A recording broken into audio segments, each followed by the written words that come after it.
Ladies and gentlemen,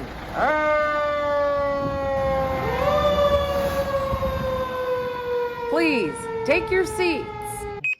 Box alarm, engines 32, 15, 25, 7, and 30, truck 16. We are about to begin.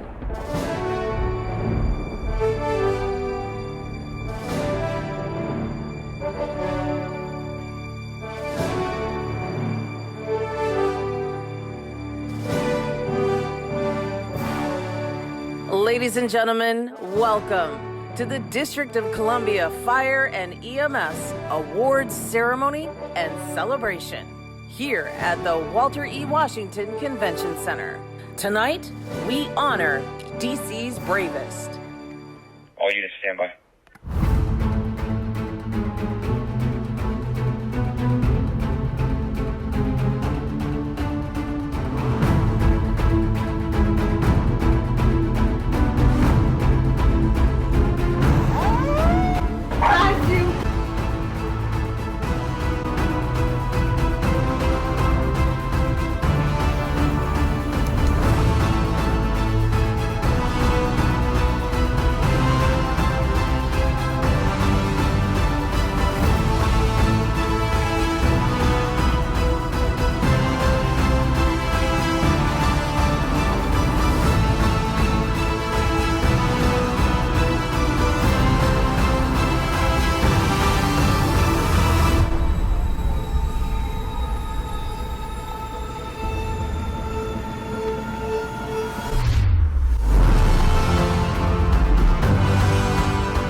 I saw a job that had to get done. I was trying to execute it to the best of my ability.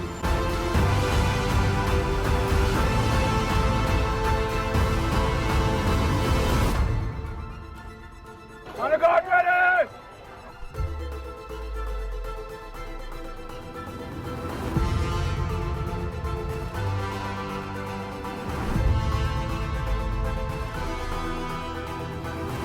Please welcome your DCFD Emerald Society Pipes and Drums.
Please welcome the DC Fire and EMS Honor Guard, followed by the National Anthem, sung by EMS Captain Aaron Humphrey.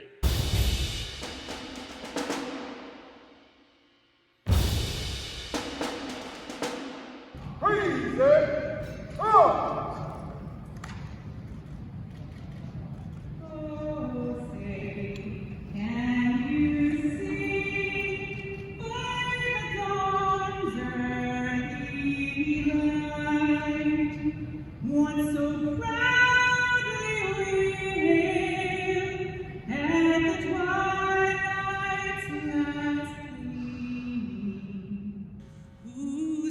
Stripes and bright stars through the perilous fight. O'er the ramparts we watched were so gallantly streaming. In the rocket's red glare, the bombs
Good evening, everyone. How we feeling? Good, good. Can I get a little more something out of you? I mean, have we ever done this before? Right. I need a little hoo-ha, all right? If I could get a live camera, because I want to see if my hair now officially looks like Shaka Khan, because it was straight and now it's gone poof, because I've been running around like a crazy, yeah, a little bit. Okay.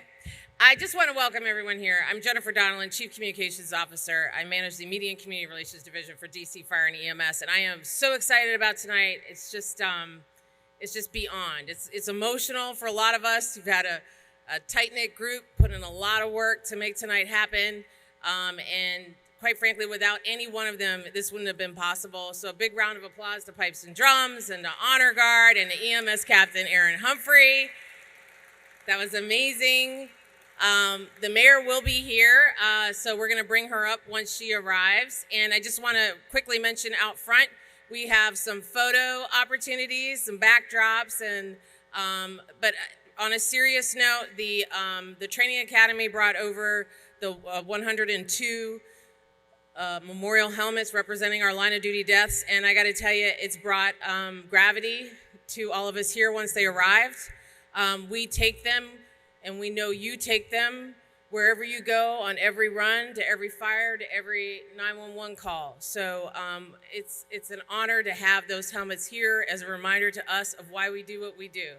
So please, if you haven't stopped to take a look and pause for a minute, it is a tremendous, tremendous moment over there. So please don't miss that. Without further ado, I'd like to introduce you to, for those of you who don't know, our Fire and EMS Chief, John A. Donnelly Sr.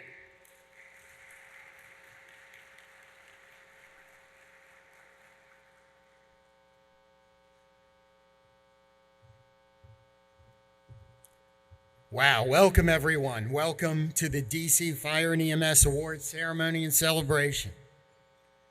Thank you, Captain Humphreys, the DC Fire and EMS Honor Guard, and the Emerald Society Pipes and Drums for that opening. That's every time you see that, it moves you.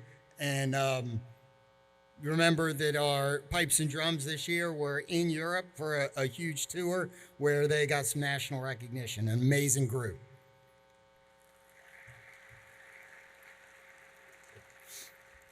It has been a few years since we were able to get together to do an awards ceremony. And I would like to thank everybody for being here and thank every member of DC Fire and EMS for the last couple of years. They've been hard years. We met many challenges, and I am so proud of each and every one of you.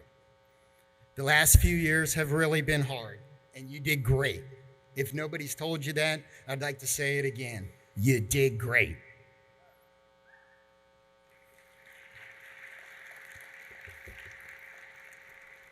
I'd like to recognize some important guests. Our City Administrator and Deputy Mayor for Public Safety and Justice, Kevin Donahue, is here. And without his support, we would not be able to be here tonight. I'd also like to thank some of our other special guests, Public Safety and Justice Oversight Chair, Councilmember Charles Allen. Congratulations on your re-election. Councilmember Trayon White. We have Local 36 President Dabney Hudson is here. Local 3721 President Aretha Lyles. And happy birthday, Aretha. President Gary Wiggins from the Progressive Firefighters Association as well. We're also joined by our directors or their representatives from many of our partner agencies. Thank you all for being here. Without all of your support, it would be much harder to do our job. So thank you, thank you, thank you. Are there any current or former United States Marines in the house? Hoorah. Happy 246th birthday to the United States Marine Corps.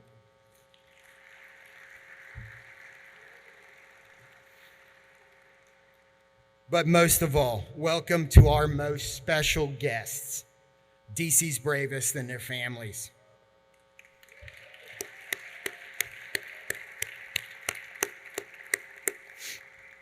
I am so glad that you are here, and it is so good to see all of you. We want you to have fun tonight. You have earned it. Tonight is a special night. It is our way of recognizing all the amazing work that DC's Bravest does each and every day in service of the city. Tonight, we will recognize members for extraordinary bravery, excellent skills and care, and compassionate care. These members truly represent all of DC's Bravest and our core values of bravery, accountability, service, integrity, compassion, and safety, the basics. So sit back, relax, and enjoy the ceremony. You said sit back and relax. I don't know. I'm a little on edge because we're about to bring two of my favorite people up here to take you through our first round of MCs, none other than Captain Dennis Carmody and Lieutenant Eugene Russell Roach. Wow. This is a room right here. It's good to see all of you all tonight. Good evening, family, friends, colleagues, distinguished guests. Thank you all for coming out to Chief Craig Baker's retirement party. Hold up.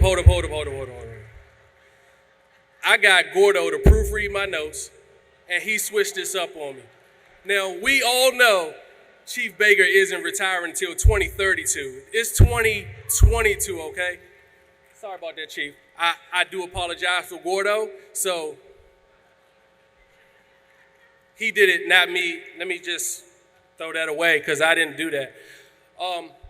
Most importantly, let's start with some ground rules tonight. So firefighters need perfect instruction, okay? I just want to let y'all know I'm up on the stage tonight and I'm not Chris Rock. So if I offend anybody, don't run up on the stage. I got Chief Steen over there as my backup. Where you at, Chief? Anybody try to run up on the stage, you get them, okay? All right. When everybody gets called up for their awards, if they call up Engine 6 first due, I don't need Engine 10, Engine 11, or Engine 25, or whoever you are trying to take first due. You remain in staging, and you stay where you are, okay? So, Engine 19, is Engine 19 in here? If you're third due, I'm gonna need you to come on this stage, pick up your award. That means pick up the hydrant. We just don't want you to leave your award up here. When you come, actually pick it up, please, okay? Truck. Where's Chuck at? Truck 16. When they start serving dinner, okay? One plate only, all right? And also, we arranged some sleeping bags in the back, so after you eat, you can go take naps, okay? All right? Squad. Just do whatever you got to do. It's all good. We know you make everything better, okay? Squad 3's in the house. That's what I'm talking about. All right, but I thought they said Dennis Carmody was coming out here with me. That guy's always late. He used to relieve me at 6 Engine, and it was up.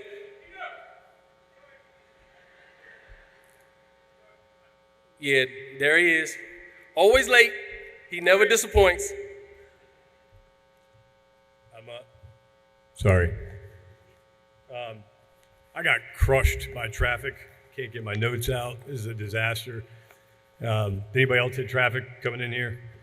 No? Oh, sorry, Chief. You got here much earlier than I did. I was coming through the 1600 block of I Street, and there were like 15 parking meters that got taken out. It looked like an ambulance ran over them. I don't know what was going on, but you know anything about that, Gino? He always got to be bringing the bold stuff. It's okay. So I always expected for, if me and Dennis ever done something like this, he would rappel from the ceiling, super squad guy. But I forgot Chief Baker did take your RS away from you. But, on behalf of the members of Rescue Squad 3, here you go. Oh.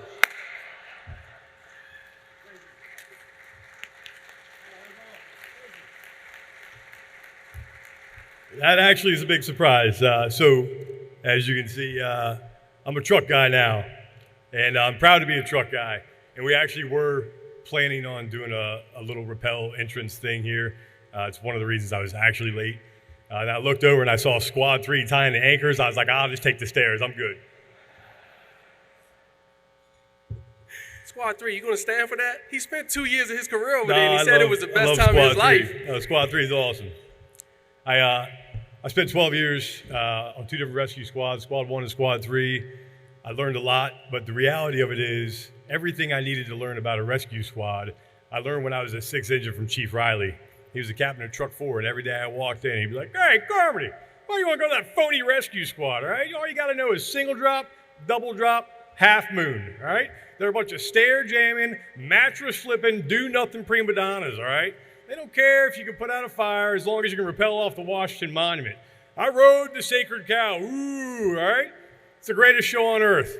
Put it on, walk around, take it off. Hey, Mike, did you do anything? No, Bobby, did you do anything? I walked around with some smoke. You know what, Bobby, you're the greatest. Oh, Mike, you're the greatest. Oh, we're both the greatest. That's all the rescue squad is, all right? Don't worry about the rescue squad, Carmody. What's up? Are you done, Dennis? Sorry. In all seriousness, we do have to move on with this award show.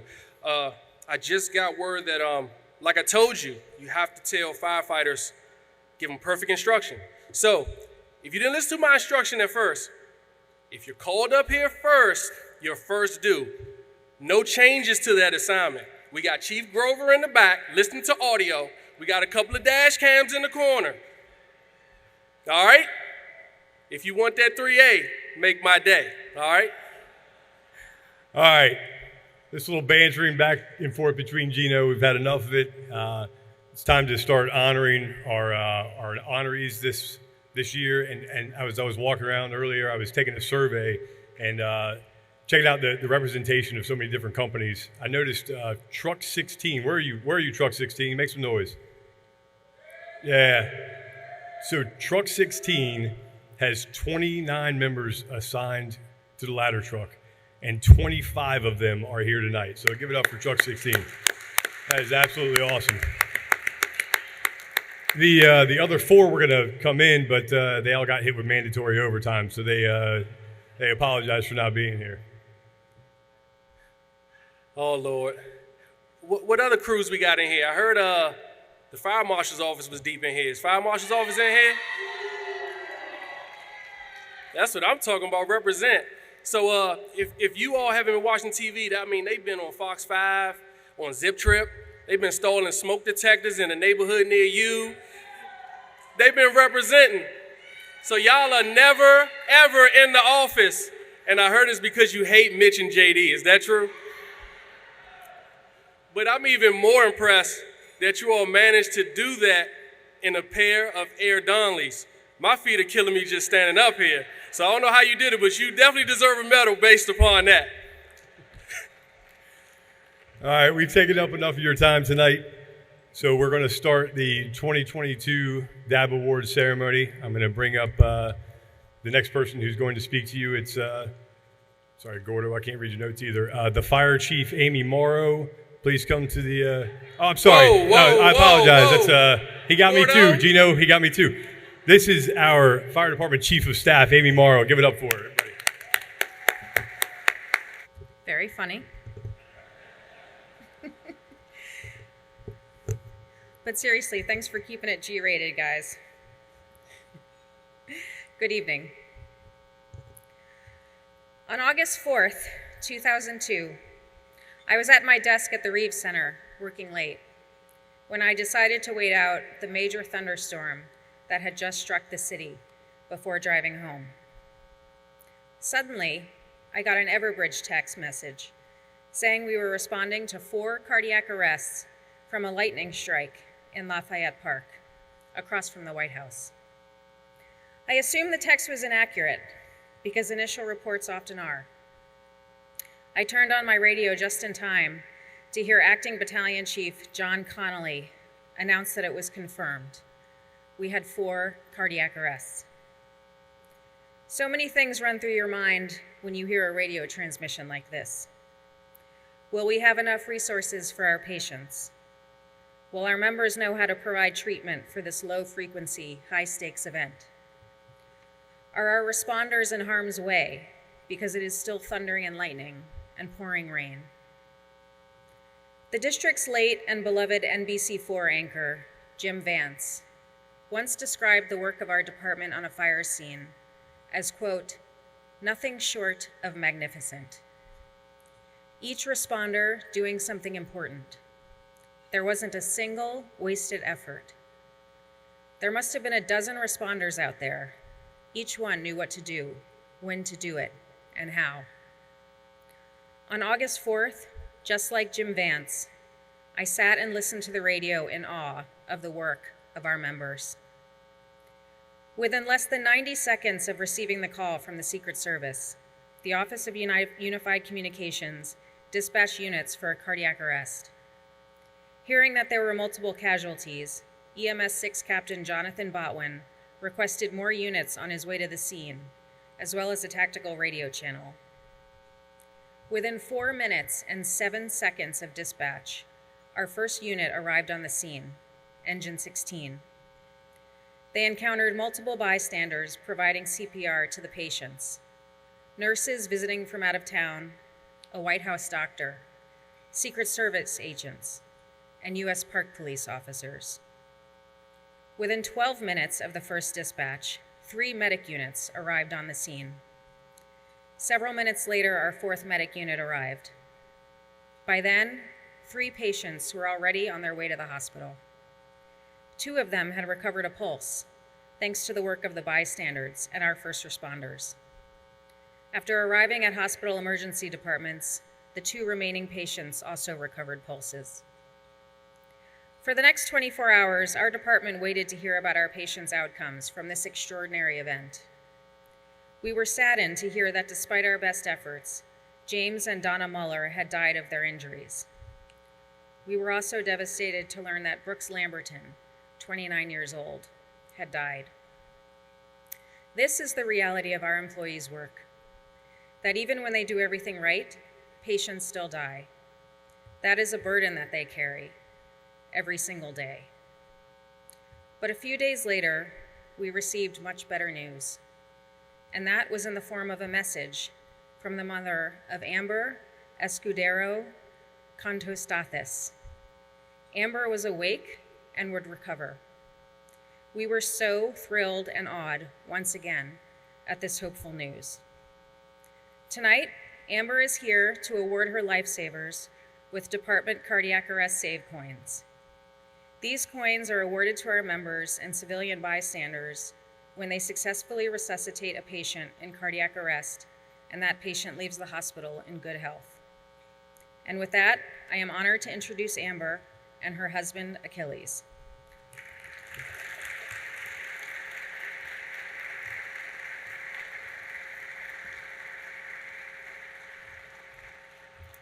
Hello. Sorry, I'm emotional.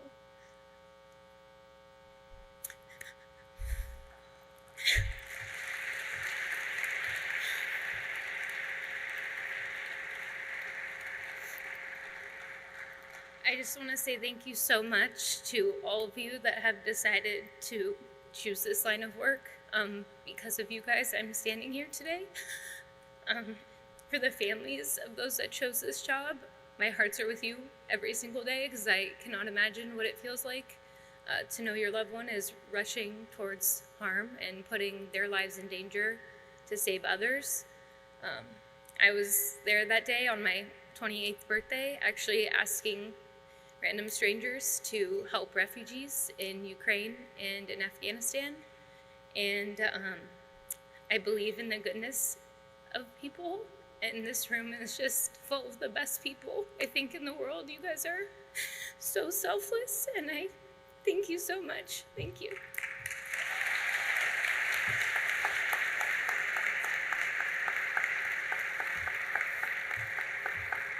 Can I call those responders up? I know we have some Secret Service officers here. Can you come and join us at the stage, and also our responders? Tonight, Amber is presenting cardiac arrest save coins to firefighter paramedic Dana G. EMT Ebony Valentine Taylor. Firefighter EMT Alexander Saravia. United States Secret Service officers Nicole Gonzalez, Cameron Bunker, Jean Arayo, Luke Haraba, Christopher Schesser, Ryan Chase, and Stephen Lillis. Can you come up?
Chief of Staff messed up. And United States Park Police Officer Khalees Green. That's what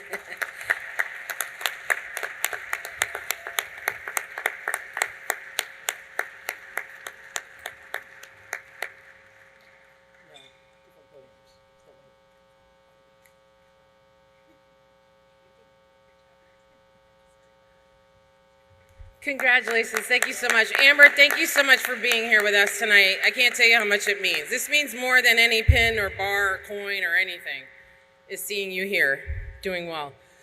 Just a reminder for all of our awardees and honorees, whether it's Cardiac Save or Unit Citation or Chief's Excellence Award, this is your map and your guide. So when you see your awards coming up, 2 awards away, we need you to start lining up over here. There's a sign that says Awardees, Honorees, line up, so that we can make sure that we have everybody covered. We're gonna hand you your certificates, and that way we'll have just sort of a rolling parade of amazing, talented, selfless people. So please make sure that you're just getting up and moving. So we should have 2 groups right over here right now. We're moving to 1400 block of Congress Place Southeast, 3000 block of 16th Street Northeast. So if you know that you are among those awardees, please approach the stage. All right, I'm turning it back over to these guys. Every year, we celebrate our members who rush into burning buildings at great risk to themselves to save others. They rely on their training, equipment, PPE, and their peers to get in and out of these very difficult scenes safely. Please join us in celebrating the actions involving great personal risk with the following Class 2 5U Unit Citation Awards, where our members successfully rescue victims and extinguish the fires.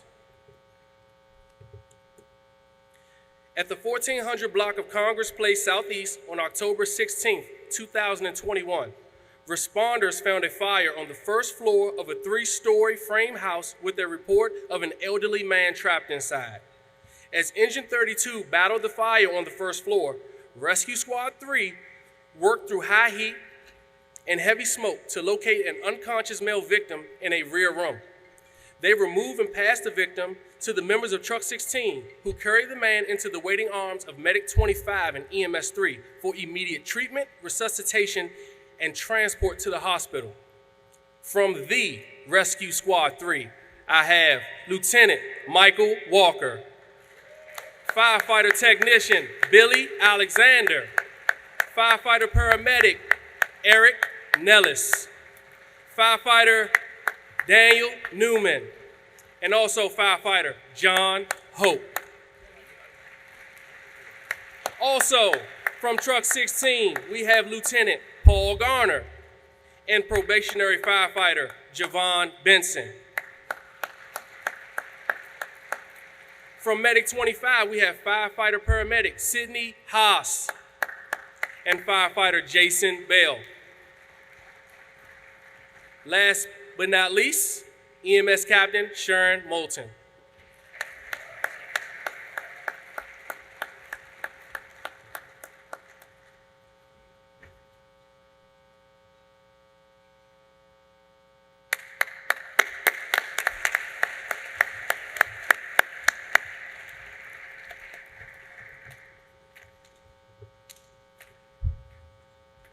On April 20th, 2022, in the 3000 block of 16th Street Northeast, the members of Truck 15 rolled up on a burning building. It was a 3-story home with smoke showing. It was reported that people were trapped inside. Truck 15's crew quickly moved up to the 2nd floor, while the other members laddered the building. Firefighter Selchuk Hassan found a man in the rear bedroom. Firefighter Hassan assisted the man down a narrow stairway and into the hands of the waiting EMS crew. Please join me in congratulating the following members of Truck 15. Lieutenant Danny McNeese, Technician Lawrence Jones, Technician Delano Spencer, Firefighter Xavier Williams, and Firefighter Selchuk Hassan.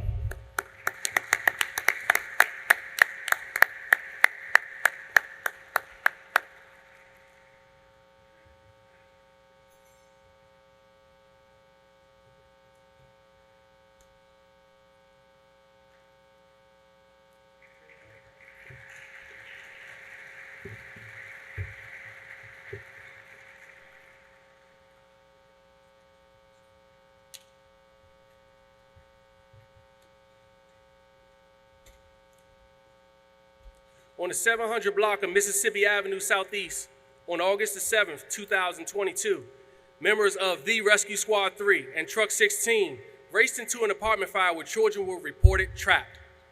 They arrived to find a fire on the 1st and 2nd floors of a 3-story building and together began to search for victims. A locked bedroom door on the 2nd floor was forced and an unconscious victim was found inside. Members from both companies worked together to remove the victims to safely. From the Rescue Squad 3, Sergeant David Cooper. Firefighter Paramedic Technician Eric Nellis.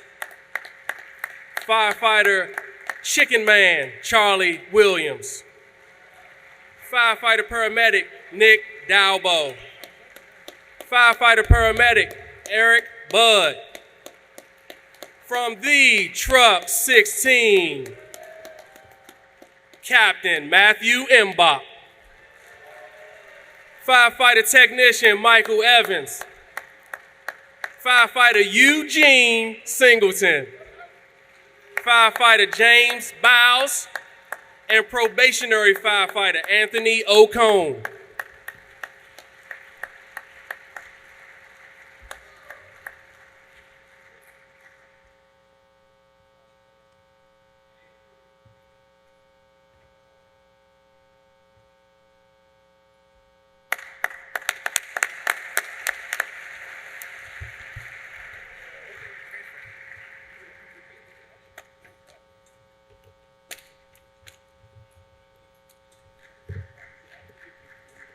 On October 16th, 2021, shortly after 4 a.m., Engine 8 responded to a house fire in the 1800 block of A Street Southeast. There was a report of people trapped. Seeing smoke billowing from both floors of this 2-story row house, probationary firefighter London McKinney and Lieutenant Ryan Bolton advanced their hose line and found a locked door. Assisted by firefighter Ebony Pickney, Lieutenant Bolton forced entry and they discovered an unconscious victim behind the door. Probationer McKinney moved inside and removed the victim. Medic 8, firefighter paramedic Sam Tuttle, working in conjunction with firefighter Jerron Plater, began life-saving efforts. They resuscitated the patient in cardiopulmonary arrest and brought him to the hospital while Engine 8 extinguished the fire. From Engine 8, Lieutenant Ryan Bolton. Firefighter Technician Eric Jones. Probationary firefighter London McKinney, who also suffered an injury fighting this fire. Firefighter Ebony Pickney. From Medic 8, paramedic Sam Tuttle and firefighter Jerron Plater.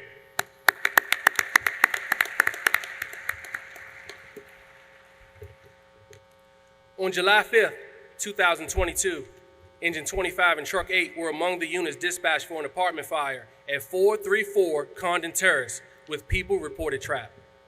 Both units arrived to find fire in a second floor apartment. Engine 25, under the command of Lieutenant Charles Shiab, attacked and knocked down the fire, then along with Truck 8 began a search. Lieutenant Shiab entered a bedroom and encountered an unconscious woman. He notified command and requested assistance from Truck 8's barman, Sergeant Christopher Hine. The patient was carried through the living room to the second floor landing and down the street where EMS was waiting. For their great skill, judgment, zeal, and ingenuity in locating and removing a victim to safety, this evening we present Lieutenant Charles Shiab and Sergeant Christopher Hine with the Class II Merit Award.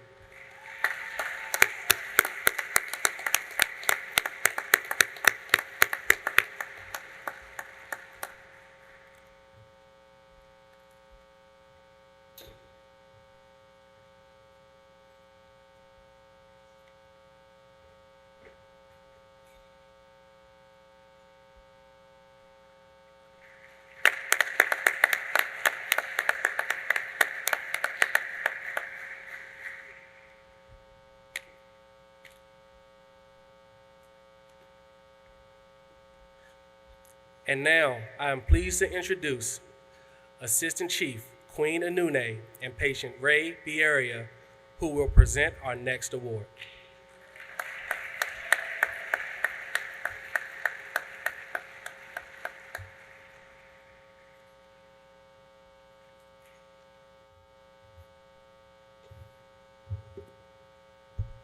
Good evening. Doing an exceptional job. Exceptional job. On May 30th, 2021, Ambulance 3 arrived at a church at 14th and East Capitol Streets, Southeast, to find an adult male lying in the street in full cardiac arrest. They called for assistance and initiated CPR. With the assistance of Metropolitan Police officers, 2 shocks were delivered prior to the arrival of Engine 18 and Medic 7. It was determined the patient was in a rare cardiac rhythm, refractory VFib, and specific care was immediately initiated in accordance with newly updated protocols. These crews delivered a total of 6 shocks using 2 monitors to perform what is called multiple dual sequential defibrillations. Rounds of cardiac medications were administered and the patient intubated using newly acquired video laryngoscopy. The combined efforts of this team paid off. Spontaneous circulation was achieved and the patient transported to the Washington Hospital Center where he began to breathe on his own. In fact, he is standing right next to me now. Ladies and gentlemen, please say hello to Ray Bieria, who will present his lifesavers with the Meritus Pre-Hospital Care Award and Cardiac Arrest Save Coin.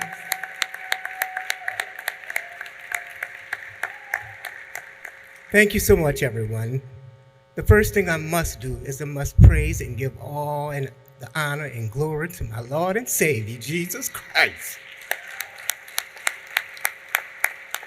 I didn't know for the past year what did all this mean. These remarkable EMS workers, when I was discharged from Washington Hospital Center, I had to request. I had so many unanswered questions on what happened, why, how did it happen. I requested all of my medical records from May 30th until the time that I got out of rehab. The first 5 pages of my medical records was the EMS report. All along, I was focused on the doctors and the nurses and radiologists and a rehabilitation team. What I did not know until I read the first 5 pages of that report is these EMS workers were brilliant, spectacular. I was in awe what I read.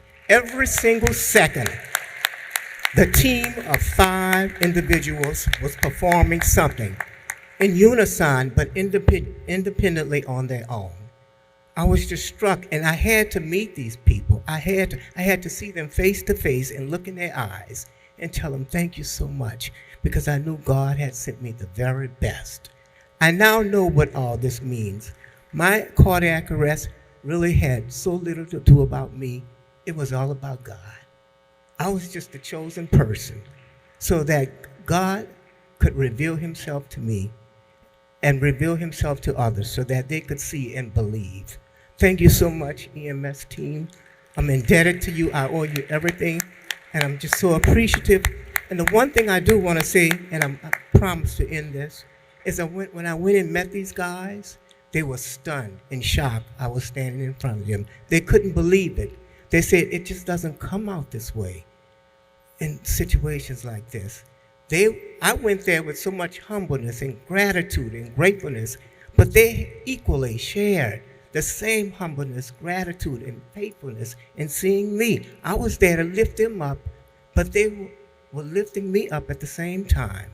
So I've met some life forever friends. Thank you so much.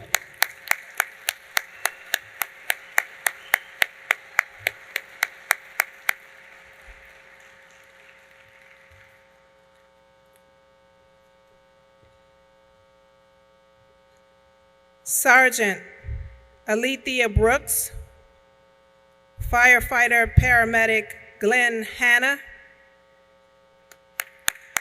firefighter paramedic Camille Weiserick,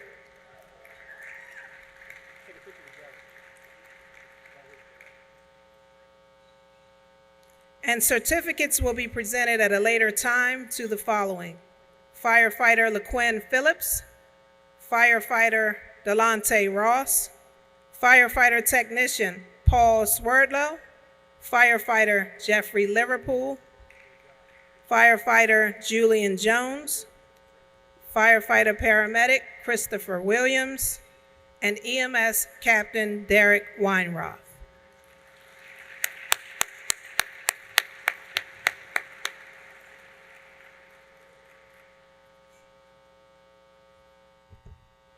We're now going to continue with our Class 2 5U Unit Citation Awards.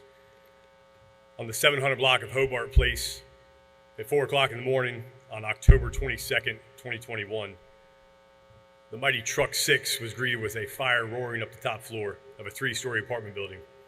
Lieutenant Stephen Faulkner and firefighter Chris Ford raced inside while firefighter technician Joe Takasui and Augustus Hill began throwing ladders. On the fire floor, Faulkner and Ford found an unconscious woman lying on a bed.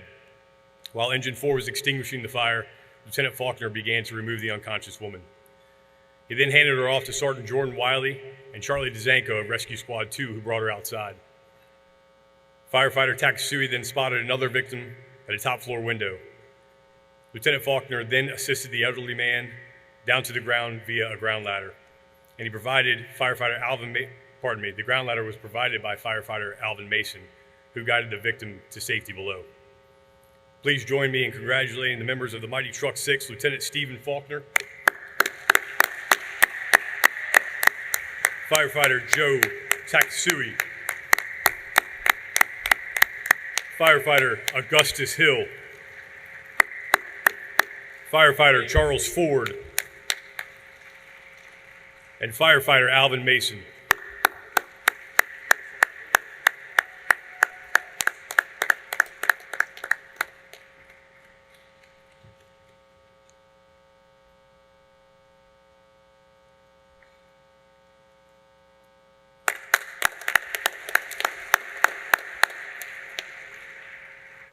on the 2500 block of Q Street Northwest on December 21st, 2021, Engine Company 23 and Truck 9 arrived to find a large occupied apartment building with a complicated layout.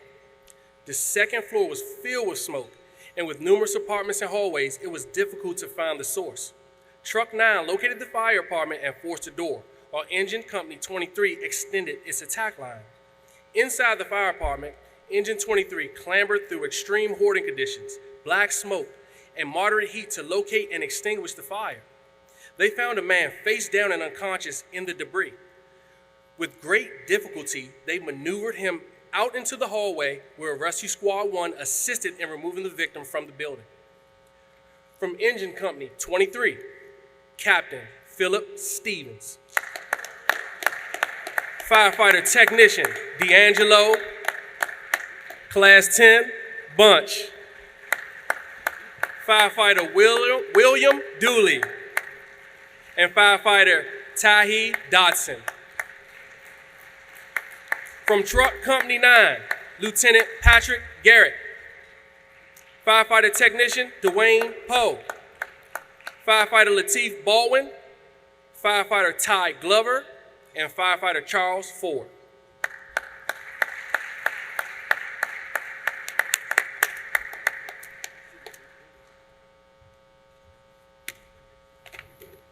On May 29th of 2022, firefighter Jared McKinney of Engine 25 arrived with his company in the 700 block of Alabama Avenue Southeast.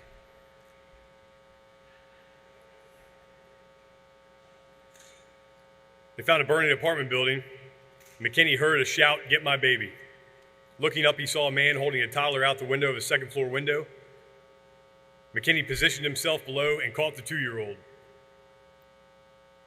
Placing the child safely on the ground and nearby, he then removed and raised a portable ladder from the wagon. He raised it to the second floor and helped the rest of the family out.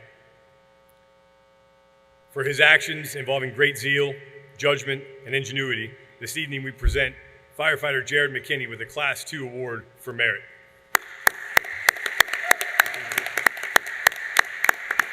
Lieutenant Roach will be receiving this award for firefighter McKinney.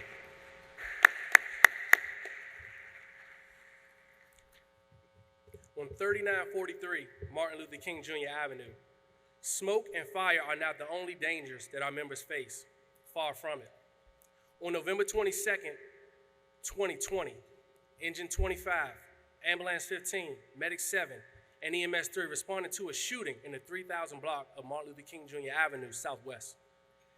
As a patient was being loaded into the ambulance, an additional volley of shots rang out. Another civilian was wounded and rushed into Medic 7. As our members retreated from the barrage of gunfire, firefighter Kevin Dennis was struck in the lower right leg. All of our personnel were able to safely reach the quarters of Engine 25, where accountability was taken and firefighter Dennis was transported to the hospital. The apparatus of Engine 25 was also found to have suffered gunfire damage.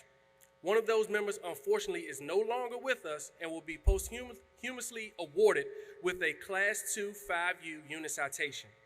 Here to receive the award on behalf of Raleigh Midkiff III are Jody Michael and Casey and Raleigh.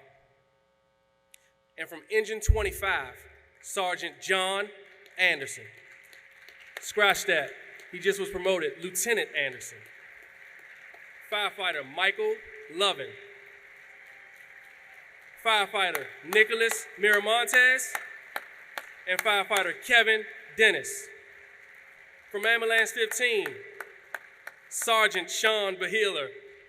From Medic 7, firefighter Trayvon Bray. From Medic 7 as well, firefighter paramedic Brandon Dyer. Last but not least, EMS Captain Sharon Moulton. And for the same incident, we present Lieutenant Christopher Eicher with the Class 3 Merit Award.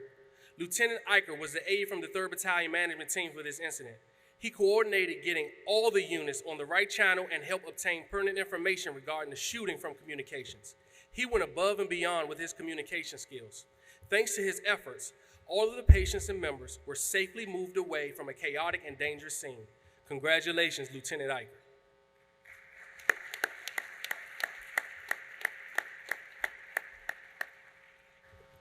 Please join me in welcoming to the stage our medical director, Dr. Robert Holman, who will present 2 pre-hospital medical care awards for the outstanding medical care that resulted in saving of a life. Thank you very much. I have the unenviable job of standing between you and dinner, but trust me, it will be worth the wait. On February 12th, 2022, Engine 9 was dispatched to a childbirth call on the 1800th block of Clydesdale Place, Northwest. Field deliveries are not unusual for our members, but this one certainly was. When the crew arrived, they encountered a patient in labor with a prolapsed cord, a potentially very dangerous situation for both mom and for especially the baby. Even as an experienced physician, I find these cases to be extremely risky and challenging at best. Recognizing the risk, firefighter-paramedic Leonardo de Lima and recruit firefighter-paramedic Kevin Erling immediately took action. Recruit Erling guided the baby's head outside the birth canal to restore blood flow to the cord. As the mom was moved to the stretcher, firefighter-paramedic de Lima continued to assess the patient while recruit Erling supported the baby's head throughout the transport to George Washington University Hospital. He continued to do so even as the mother was rushed into surgery where the baby would be finally delivered. Please join me in congratulating the entire team, Lieutenant David Hoagland, firefighter technician Jimmy McDuffie, and firefighter-paramedic Leonardo de Lima, recruit firefighter Kevin Erling, and probationary firefighter Al Jaquise Branham.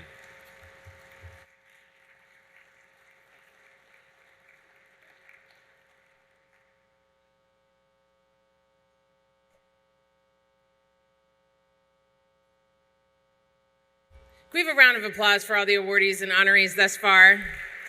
I'm sorry. I'm multitasking. We have a number of patients with us tonight. Every single one of their stories really cuts to the bone. And, I explained to the patients when we talked to them on the phone that it's not often that our folks even find out what happened after they leave them at the hospital and exchange care with the hospital, transfer care. So to not only find out how you're doing, but to actually put hands on you, put eyes on you, and see how you're doing and hear from you is absolutely incredible. We have a patient who is going to be coming up here shortly. We're just making one quick adjustment to the run of show. So Gus, could you give me just a little bit of music for about a minute or so, and maybe something that, theme appropriate, something like, I don't know, fire, something.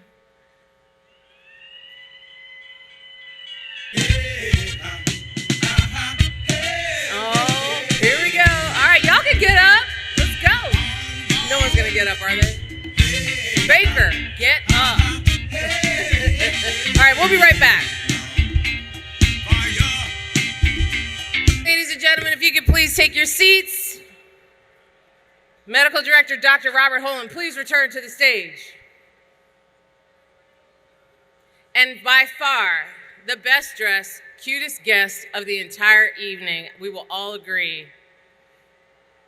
our sweetheart, Reagan Grimes.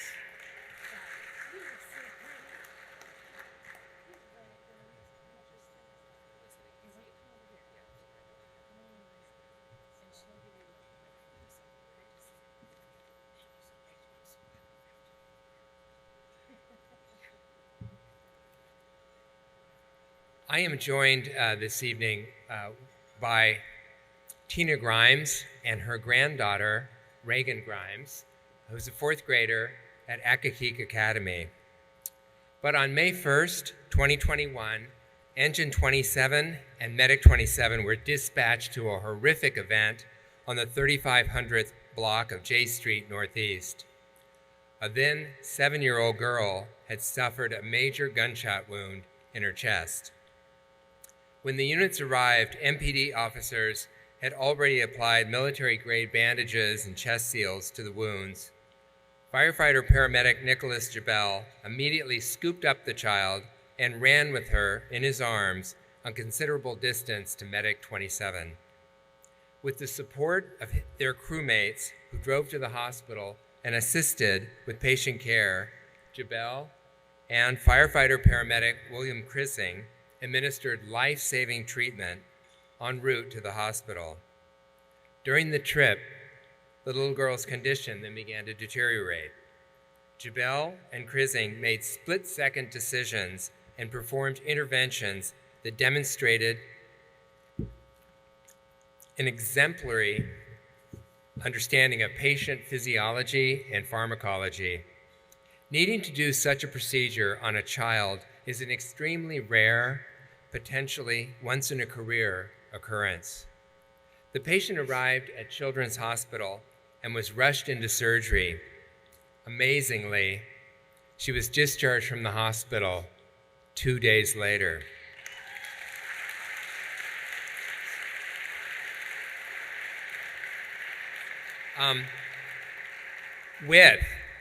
Importantly, with no lasting consequences from her injury.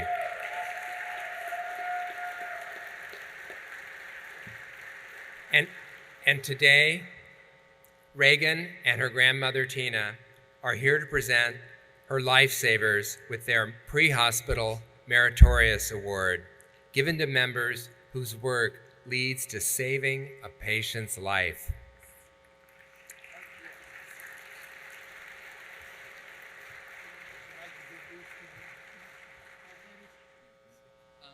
Reagan would like to say a few words to the audience and to the awardees who will be coming up very shortly.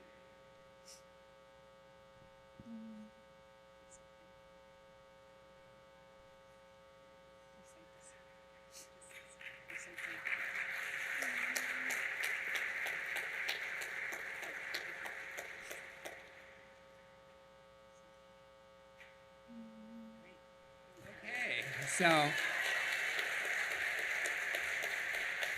please join me in congratulating Captain Jason Moore,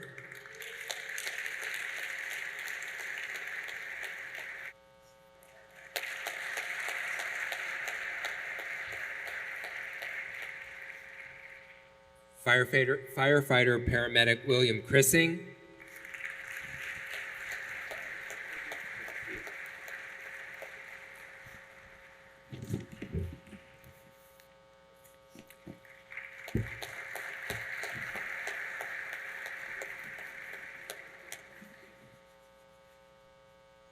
Metropolitan Police Department Officer Robert Kelly,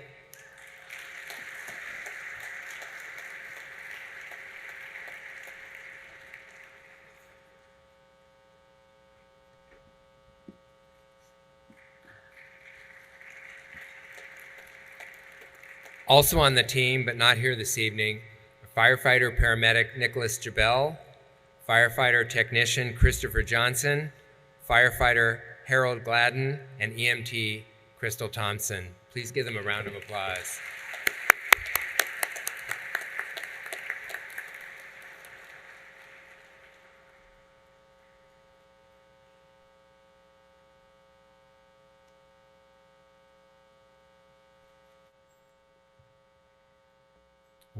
What a truly remarkable story. One more time.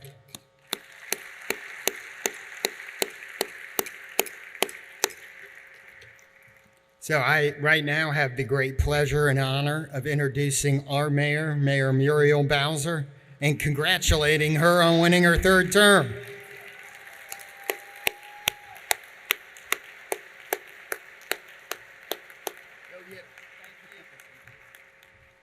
Well, good evening, everybody. Good evening, firefighters. Good evening to all of our EMS professionals, Council member, I want to thank you for your leadership and for being here. And I'm just very excited to be among DC's bravest to celebrate the hard work that you do each and every day. I am also very proud to soon embark on my third term as your mayor. And I want to thank you for all of your support. Chief Donnelly, we couldn't be prouder of DC's bravest. We couldn't be prouder of your leadership. When I'm out in the community each and every day, people know that they have a fire department that they can count on, that help them and are professionals and know exactly what they're doing. And after a 3-year hiatus, I understand that I am thrilled to celebrate with you in person, to celebrate our uniformed members, civilian employees, and others working very hard every day on our public safety. Tonight, as I just got to witness, we get to honor heroes who have risked their lives to serve and protect DC residents and show unparalleled bravery and sacrifice. We also get to acknowledge their families. So let's hear it for the families of DC's bravest. And we know that families serve too, that you miss holidays with your loved ones and birthdays, and you endure the shift work and the sleepless nights. But we know and appreciate your sacrifice as well. So tonight we know that over 50 awards will be presented that spotlight just how far this department will go to protect and serve. And we know that the awards represent many acts of courage. But we know too that there will be many other acts of courage that happen every single day that may only be known in the firehouse or in the apartment that you went to, or to the young person who you stopped to greet. So everything that you do when you are serving is appreciated.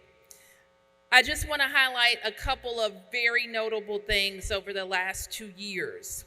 Your department has responded to over 190,000 incidents. That's a lot of calls. And when I meet with your union representatives, Dabney Hudson, who I also want to acknowledge, please give him a big round of applause. We talk about just how many calls we're getting. And we're working hand in hand, not just with your agency, but across the government to make sure that we are providing the right care in the right amount of time using the right equipment. Isn't that right, Chief? And we also want to thank you for going above and beyond during our responses to COVID. I couldn't be more proud, first of all, that our members answered the call and responded in person to help DC residents. But then I got this idea. I thought it was a fantastic idea at the time. I had to convince everybody else. But that our fire stations should be our testing sites, because our fire stations are in each and every ward 24/7 that are staffed with trained personnel who can help our constituents. And because of that first in the nation effort to have COVID testing at fire stations, you delivered more than 270,000 COVID tests in DC. And I know that that saved lives. So I am so proud of your accomplishments. I'm proud to be your mayor. I'm proud that over the last 8 years with the Council of the District of Columbia, with Deputy Mayor for Public Safety and now City Administrator Kevin Donahue, that we have been able to work on your policies, your training, your vehicles and equipment, your support, your pay, and we're going to keep working together. So congratulations on these awards, and let's keep pushing. Thank you, everybody. All right, I need Carmody and Roach one more time. Captain Carmody and Lieutenant. Might be what? Sandra Roach? Why? Oh, because you think you're going to get demoted for all of your antics up here? Where's Carmody? Is he rappelling somewhere? Ropes class? Is he in the room? Is he? Oh. I just wanted to call you up here to say, can I see that screen of them again with the pictures? I mean, come on, y'all. That's pretty bad, right? I'm trying to, that looks good. All right, so can we give them a big round of applause for their amazing, it takes guts to come up here and do this. So thank you guys.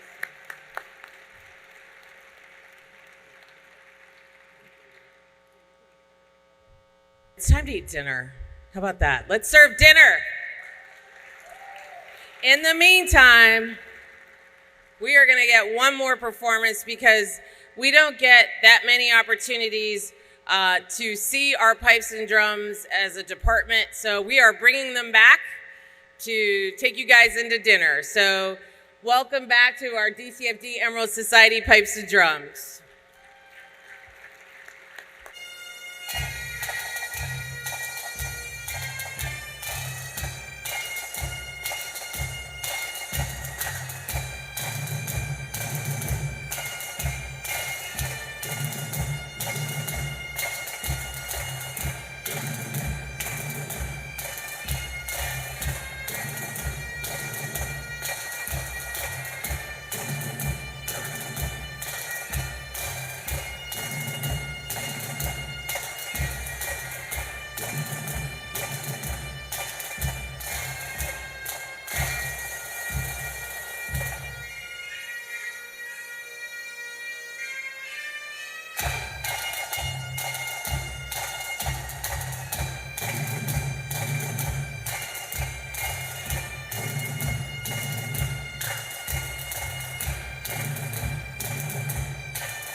One of the many impacts of the COVID-19 pandemic was that we had to cancel our annual award ceremony in 2020 and 2021. But like we always do, we adapted and overcame. Our inability to gather together did not necessarily stop us from recognizing the heroic work, though, of our employees. During those years, we still nominated and gave awards to our members, but instead of having a ceremony, our executive staff delivered the awards certificates to as many employees and firehouses as we could. We invited all of those employees here tonight so they could join in this very special celebration. Even though they've already sort of physically received their awards, we wanted to make sure that they got to be a part of this moment because it's all about us. Can all of our 2019 and 2020 awardees please stand up so that we can give you a round of applause? 2019 and 2020 awardees. It's all an example of your heroic work and sacrifice that the men and women of DC Fire and EMS perform every single day. The following two videos recap your accomplishments. And as we play them, we also want to recognize everyone in this room who contributed to the city's amazing and historic response to the pandemic. Thank you to the Incident Support Team, the Infection Control Group, the COVID-19 Community Testing Team, the DCON, the Logistics and Finance teams, and every single one of you who was resilient and showed up to care for our community while most everyone else stayed home.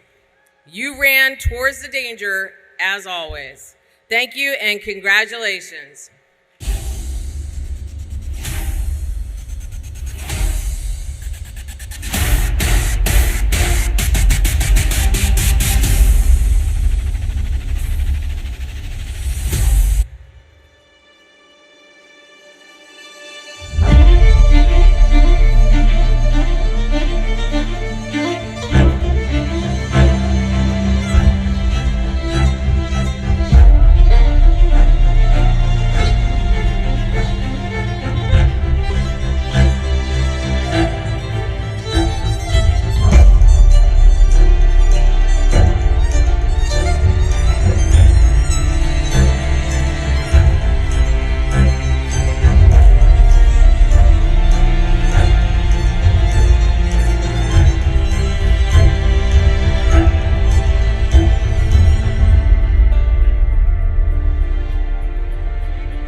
Welcome back. I hope you're all enjoying your dinner. Tonight, I am honored to present the Fire Chiefs Excellence Awards to several very deserving and long-serving employees of the department. The first set of awards go to our department's longest-serving members. I have worked with each of them closely over the years, although their start dates predate mine by at least a decade.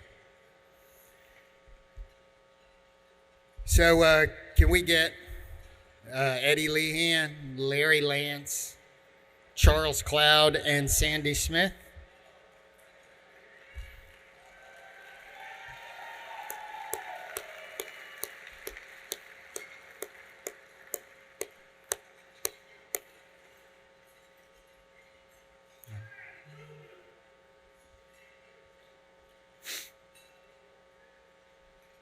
So,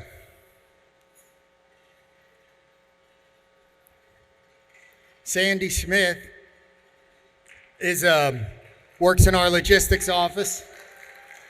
She's worked in many places in the department throughout the years, and I find it very hard to believe she's been there as long as she has. She brings in the energy of a new person, and I can always count on her to have the connection to figure out how to have a test at the convention center or where to get the slide and finding people to do things. These are amazing things that are resident in our employees, and Sandy is a great example of that. For Sergeant Eddie Lehan, I met Eddie long before I came on the job, and his skills and the stories about the DC Fire Department from him were one of the reasons I wanted to come to this department. Larry Lance. Larry is a Vietnam veteran. Thank you for your service, Larry.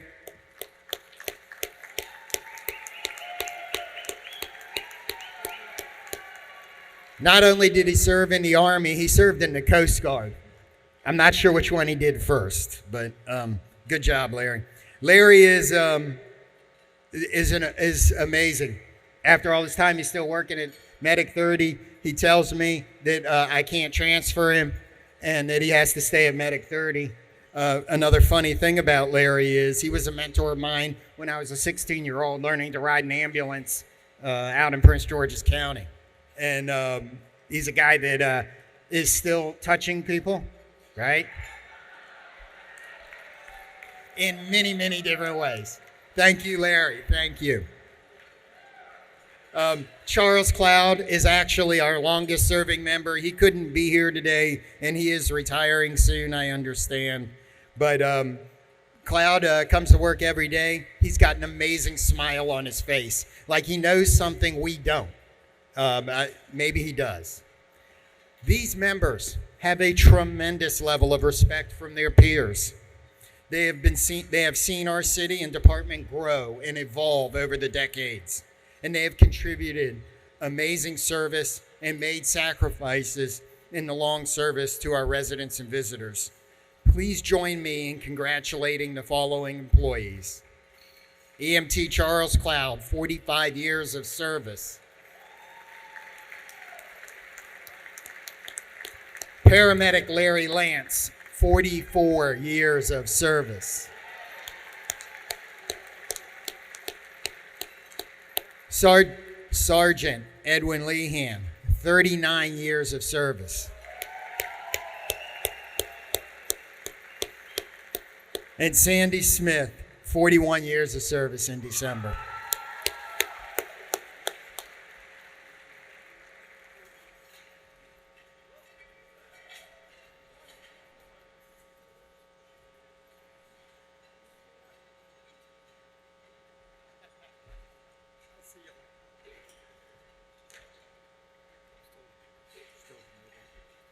Larry told me he's going to work at least 5 more years. Maybe he'll go when Baker goes. That's what he said.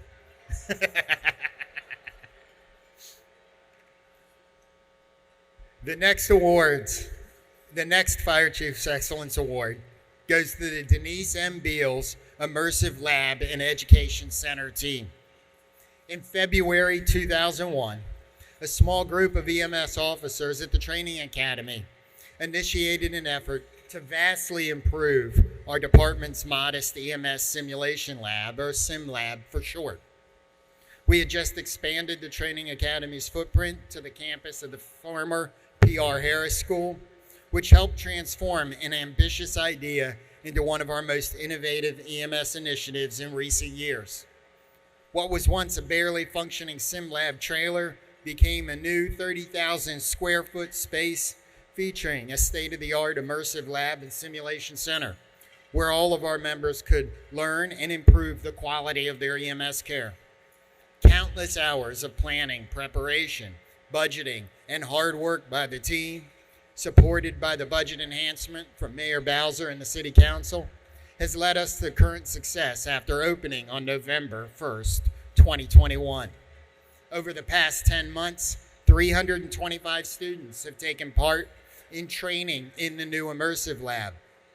The lab has generated interest outside the agency and has hosted visitors from as far as Paris, France for demonstrations. The lab not only teaches EMS, but we put our officers through it in their supervisor training to practice conflict resolution and dealing with firehouse problems. It's pretty amazing. On May 20th, 2022, the lab was dedicated posthumously to retired paramedic Denise M. Beals.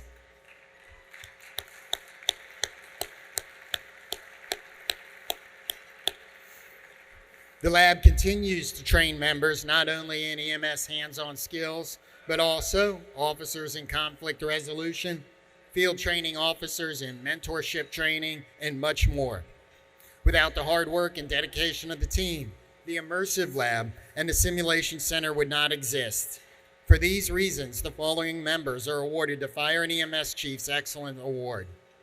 EMS Captain David Schott, EMS Lieutenant Holly O'Byrne, Firefighter Paramedic Patrick Cassidy, and Firefighter Paramedic Derek Holland.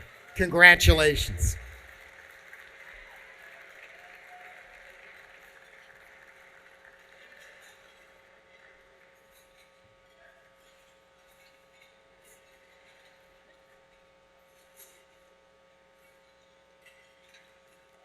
Thank you, Chief. Are you ready for your next two MCs is what I want to know. Do y'all know who it is? You may not have seen them in a while, but you know the names and you know the legend. Now I'm not introducing my husband. He was like, I'm gonna introduce my other husband. They are always with us. I mean, you don't leave DC Fire EMS. You just never leave. So I'm very, very proud and happy to bring to the stage Captain Eric McGuire and Lieutenant Joe Morgan.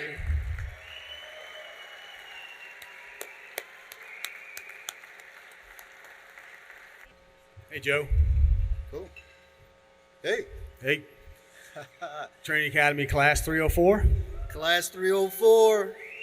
Yep. It's good to see all of you here. It's especially good to see retired Chief Milton Douglas. When I came in, he gave me some sound advice, which is to keep stay in the books, keep studying, working my way up the ladder, keep getting promoted, which is good advice. Except for that I've been retired twice as long as he has. But still sound advice, so I appreciate that, Chief.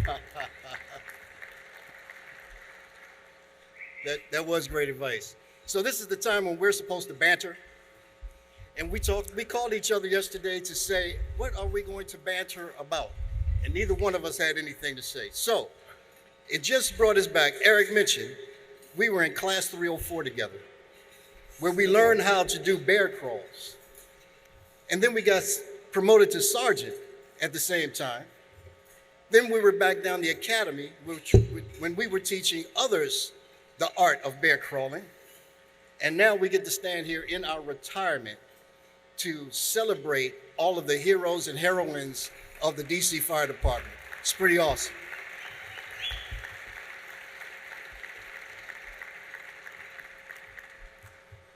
So I am pleased to bring up once again, he's already been introduced, the department's medical director, Dr. Robert Holman, who will present our next cardiac arrest save coin case. I was also told to reiterate to please follow along in the schedule, and if you see that you're getting ready to receive an award, come on up. Two places ahead, be ready to receive your award. Thank you. On March 1st, 2022, Dave Summerlin right here, who's here with his wife, Debbie. Thank you for being here. He was working as a superintendent for a commercial paint and wall construction company, a wall covering company, working on a construction site at the wharf in Southwest DC. He was underground in a parking garage when suddenly he had intense chest pain. So he drove himself to the job site where one of his coworkers called 911. Ambulance 13 arrived to find Dave on his knees with difficulty breathing. He said, "I think I'm having a heart attack." Engine 3 arrived shortly thereafter and requested a medic unit. While our members were assessing Dave, he went into cardiac arrest. He stopped breathing and had no pulse. Our crew leapt into action, relying on their training and following a recently updated protocol for patients just like Dave. Just like Ray Bieria, Dave was in ventricular fibrillation, a shockable heart rhythm. The problem was that with multiple shocks, medication, and intubation, the crews could still not get him out of VFib. So they brought him to the medic unit and started double sequential defibrillation. They continued this strategy all the way to the emergency department at George Washington University Hospital, where they transferred care with Dave, who was still in cardiac arrest. At this point, he'd been down for about 20 minutes. Incredibly, the GW team continued CPR for another 90 minutes before he finally regained pulses.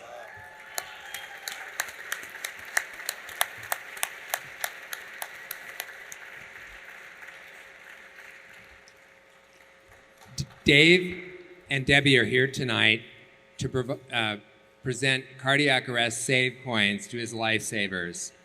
Dave? I want to say first that it's an honor to be in the same room as everybody in here. In my eyes, everyone here is a hero.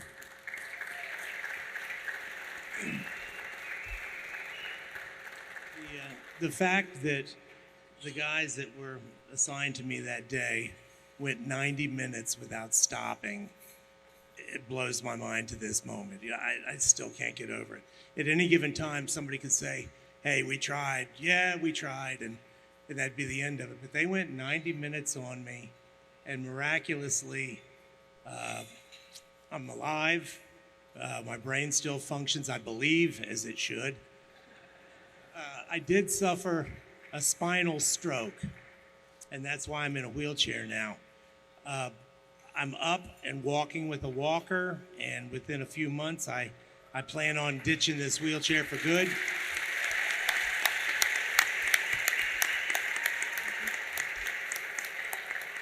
But I owe it all to the firefighters and the medics that came in that day. Without them, my wife would be a widow, and my two daughters up on table 20, they would be without a father. And luckily, we're still a family unit, and I owe it all. I owe it all to the firefighters at Station 3 over there. Thank you, guys.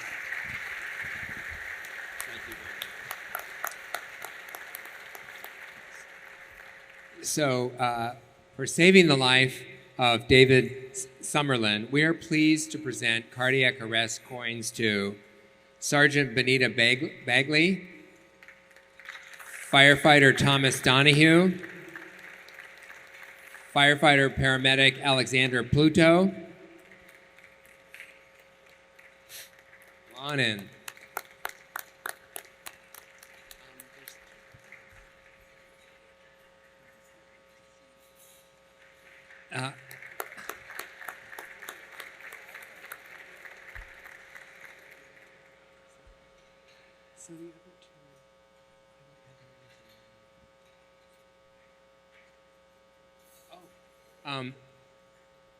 So here we go, drum roll once again. Sergeant Benita Bagley. Here we go, come on down. No? Firefighter Thomas McDonough. Here we go.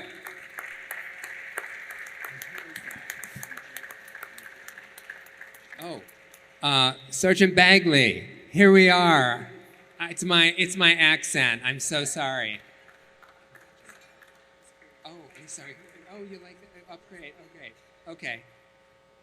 She'll be a sergeant for just a minute or two more, and then she has to go back to reality. So thank you. So, yeah. So, and then we also have the George Washington University cardiologist, Dr. Jonathan Reiner, and we thank him in absentia. I know that name, and we all know him if you watch any CNN. He's a commentator on CNN all the time, but apparently he has a pretty exciting day job as well. I wanted to say one last thing. Before I got out of the hospital, my first hospital I was in, Dr. Reiner came in and he said, I've been a surgeon for a long, long time. He said, none of this makes sense. You should be dead or you should be brain dead. He goes, I cannot explain it. He said, so every day when you wake up, he goes, you better thank God above because you got a miracle.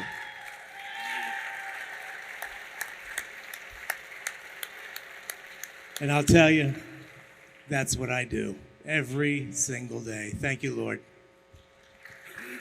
Thank you so much.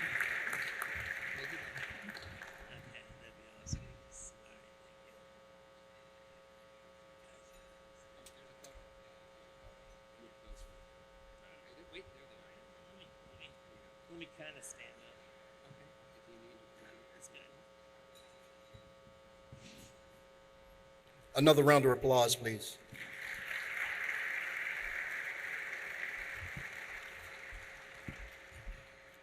The next 4 awards are for members who responded to incidents that involve technical rescues. Members in the Department's Special Operations Division undergo rigorous, specialized training and obtain certifications in the skill sets required to respond to what are often dangerous scenes that pose extraordinary risks to themselves and to their patients. Examples include high-angle rescues, water rescues, and collapse incidents. The members in the following 3 incidents are receiving a Class II Unit Citation Award for exercising marked judgment and ingenuity at great personal risk in rescuing a patient. At 550 Water Street Southwest. On January 7th, 2022, at 550 Water Street Southwest, the members of the fireboat unit were going along their daily routine when shouts from outside alerted the crew to a man in the water. Our members immediately swung into action, grabbing a throw ring and rope bag and donning gear to enter the bitter cold water. Assistant Marine Pilot Michael Huskins jumped into the water and swam to the victim. As he secured the man, the other crew members worked in unison to provide a cinch collar that would be used to raise the victim up and onto the pier. This was accomplished and the man was treated and transported to the hospital by Medic 3. Please join me in congratulating the following fireboat members: Captain Paul O'Connor, Assistant Marine Pilot Michael Huskins, Marine Operator John Covey, Marine Pilot Richard Schaefer, and Marine Engineer Charles Isbell.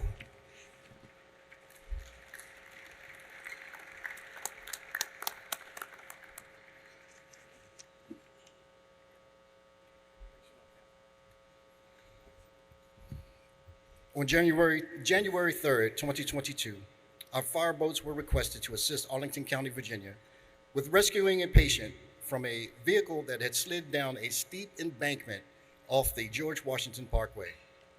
Mooring to the rocks below, the fireboat crew members began climbing a snow-covered, steep, rocky slope laden with holes, crevices, and fallen trees. To reach the vehicle, sitting on a rock shelf, traveling 70 feet off the roadway, the victim was hanging partially out of the vehicle, conscious but semi-alert. Working with the members of Arlington Fire, a plan was devised to use the firefighter bailout system to lower the victim down to the dangerous slope into Fireboat 3, which delivered the patient to a county medic unit at the Columbia Island Marina. Please join me in congratulating the following Fireboat members: Lieutenant Christopher Smith, Sergeant Kevin McVeigh, Firefighter Stephen Hayter, Marine Pilot Daryl Tremblay, Marine Engineer Marvin Smith, and Firefighter Paramedic Corey Harris.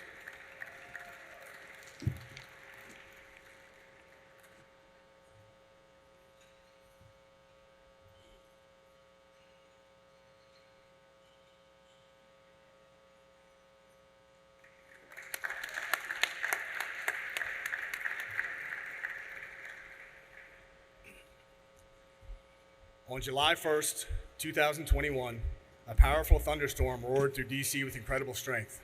As the high winds and zero visibility rain were receding, at 15:15 hours, a rescue assignment was dispatched for a building collapse at 914 Kennedy Street Northwest. First arriving units were met with a 5-story lightweight building under construction that had suffered a full pancake-style collapse, with workers both trapped and injured. The initial assessment found 6 workers involved, 4 in the rear on top of the debris pile, another at ground level, and the last buried several floors deep inside the rubble. 2 of the workers were seriously injured, 2 had lesser injuries, 1 was uninjured, and the final trapped victim was critically hurt. Rescue Squad 2 and Truck Company 11 were initially designated as the rescue group. They were subsequently joined by Rescue Squad 3, and the hazmat unit, and an action plan was set in motion. Occupants were found trapped in an adjacent structure at 912 Kennedy Street, and the crew of Truck 11 forced doors and windows to provide an escape path. Truck 11 also provided ground ladders to assist in removing the workers from the top of the debris pile. Squad 3 went about securing a large portion of secondary collapse hazard debris and utilized search cameras to verify the location, position, and condition of the trapped individual. As Squad 2 burrowed towards the victim, the hazmat unit personnel acted as the debris removal team and continued to clear the rubble. Finally, after an arduous 90 minutes of work, the victim was carefully lifted from beneath the debris and lowered to safety in the waiting hands of EMS personnel. Please join me in congratulating, from Rescue Squad 2, Lieutenant David Keefe, who I believe is actually now a captain, so congratulations on your promotion. Firefighter Technician John Comer. Firefighter Comer has retired. Congratulations to him on his retirement. Firefighter Joseph Rainwater. Firefighter Gregory Wisnant. Firefighter Robert Ward. From Rescue Squad 3, Lieutenant Gino Russell Roach. Firefighter Paramedic Nicholas Oros. Firefighter Linwood Armstrong, also retired if he's here. If not, congratulations. Firefighter Brendan Abel. Firefighter Brady Bumbaugh. From Truck Company 11, Lieutenant Ryan Fisher. Firefighter Technician David Smith. Firefighter Technician Matthew McIntyre. Firefighter Arian Garrett. And Probationary Firefighter Delante Greenwell. From the Hazmat Unit, Captain Jeffrey Taylor, now promoted to Battalion Chief. Congratulations on his promotion. Firefighter Technician Rodney Mason. Firefighter Technician Heath Johnson. Firefighter Technician William Shepard. Firefighter David Jenkins. From Squad 1, Lieutenant David Pilar. Firefighter Theodore Dent. Firefighter Jeff Davis. Firefighter Nacho McDougal.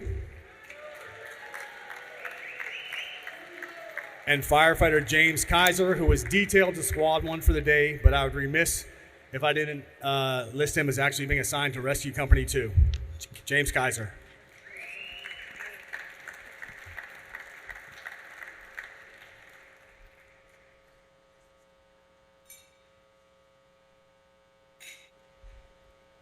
I believe Deputy Fire Chief of EMS, Ryan Elborn, has one final cardiac arrest save coin to present this evening.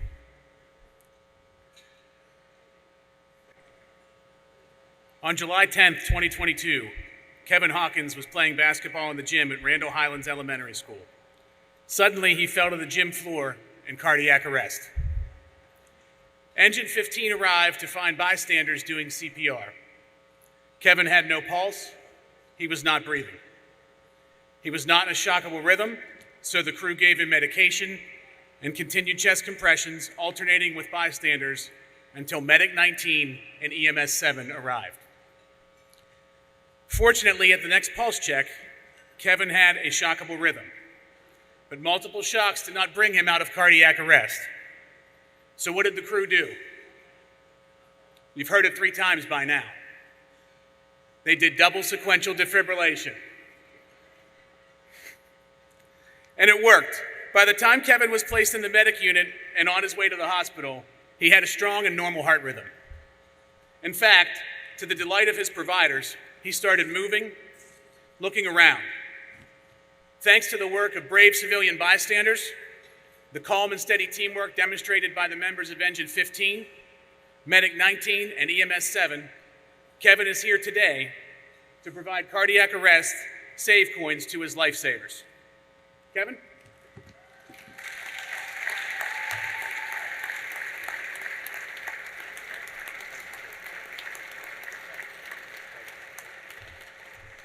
Good evening, all.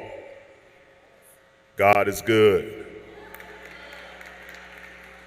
So when my sister Robin called me and said, DC government wanted to give me an award, I said, give me an award? I said, award for what? She was like, they want to honor you for cardiac arrest. I said, well, I'm not the guy that made it happen, you know. Only thing by God, I opened my eyes and my heart started beating again. So I brought my guardian angels with me. It was 4 guys that laid hands on me, and they all took turns. I wanted to introduce you to those guys as well. Ryan Rue, Paul Horton, Gary Stockwell, and Alan Richardson. These guys performed CPR on me before the EMS team came.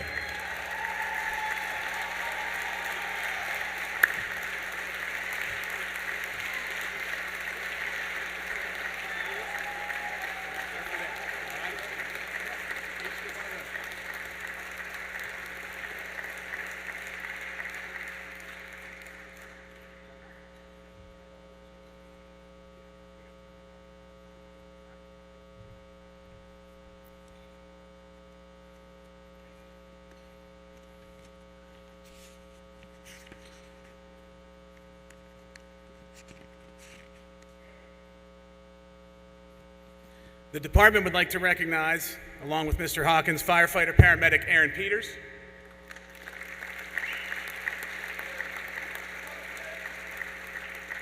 Sergeant paramedic Rocco Gabriel,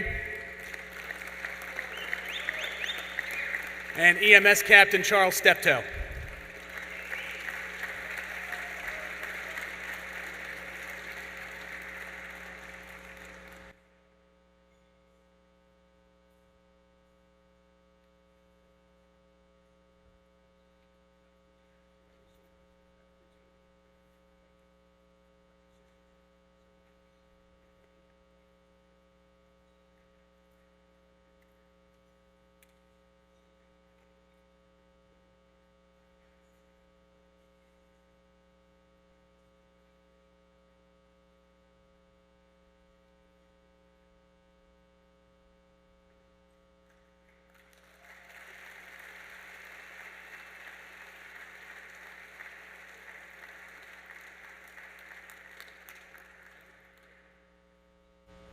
Did you see the old man run right there? All right. Here we go. We're going to bridge cases. Bridge rescues combine multiple skills of our responders. They have to access difficult, narrow passages at high heights, communicate calmly to the patients who are often in severe psychological distress, secure the patients and remove them to safety. In each of the following 3 bridge rescues, our members completed successful rescues under challenging conditions.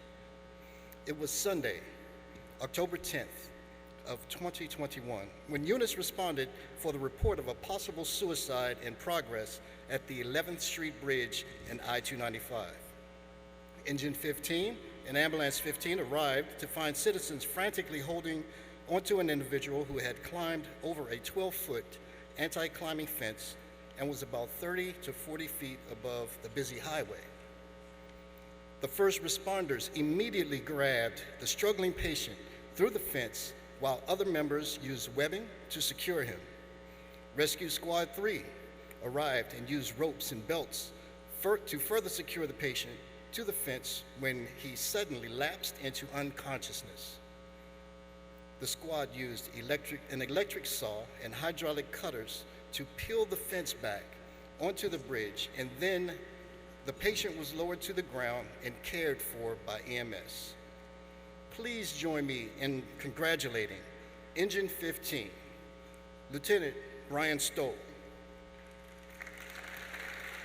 Firefighter Technician Toylan Butler, Firefighter Paramedic Matthew Mudgery, Probationary Firefighter Christopher, and I'm sorry if I do this wrong, Schiaffone. He's not here, okay. Ambulance 15, Firefighter Kenneth Hyde, Firefighter Gary Yeldell, Rescue Squad 3, Lieutenant Michael Freeman, Firefighter Curtis Patterson, Firefighter Michael Gimmel, Firefighter Jason Woods, and Firefighter Technician James Mazzaro.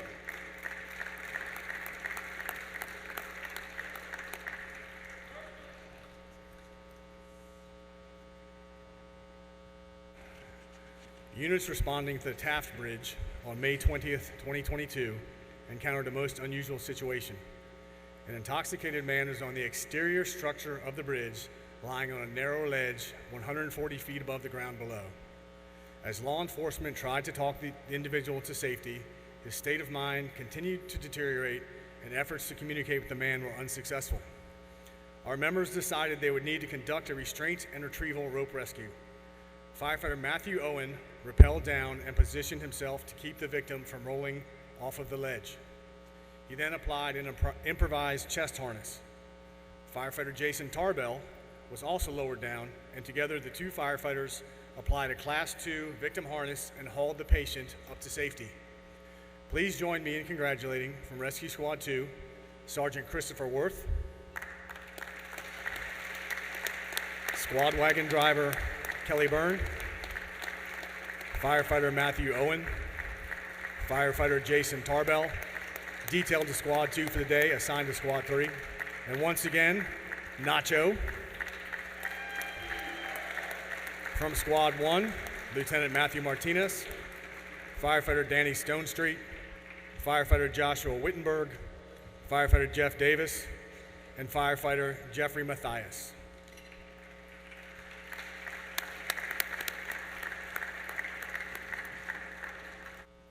It was Christmas Eve of 2021. Medic 8, manned by firefighter paramedic August Hines and firefighter Brian Munford, were responding to a reported suicide attempt on the Whitney Young Bridge. Responding eastbound, they witnessed police officers desperately holding on to the man on the westbound side. Without hesitation, the crew stopped their unit at the Jersey wall separating the 2 directions, raced across 3 lanes of traffic, scaled the 5-foot iron fencing, and with great difficulty, disregard for their own safety, pulled the victim up and over the fence. it was most likely that this individual would have fallen into the Anacostia River if not for the immediate actions of these two members. Yeah, that deserves a round of applause.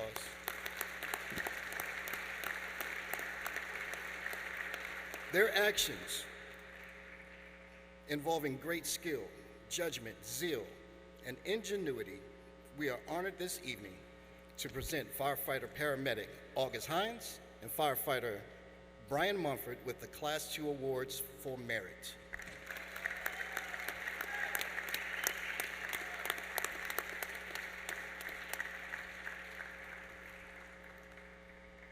We're going to take a break from the awards to give away a few door prizes.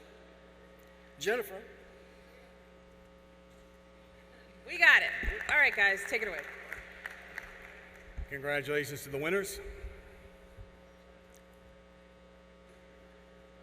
And I would like to now introduce Assistant Fire Chief Craig Baker as he presents the awards for the Companies of the Year in both 2021 and 2022.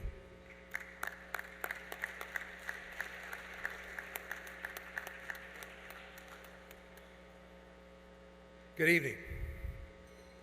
You too, Gino. During 2021, members of Truck Company 16 responded to 4,743 incidents, making them the busiest truck company in the District of Columbia and one of the busiest in the nation. Even with this number of calls, all 3 cadets and a probationer assigned to the company kept their 121 test scores in the high 90s, a great accomplishment. During the renovations of the firehouse with no sitting room, kitchen, or even locker rooms available at times, members came together without complaint to continue firehouse life to the best of their abilities. Members of Truck Company 16 continue to enjoy and take pride in their assignment. They strive for excellence on every call, whether it's a box alarm or a nurse triage line referral. They put safety and interest of the citizens they serve above their own, and it is for these reasons that we award Truck Company 16 the 2021 Company of the Year.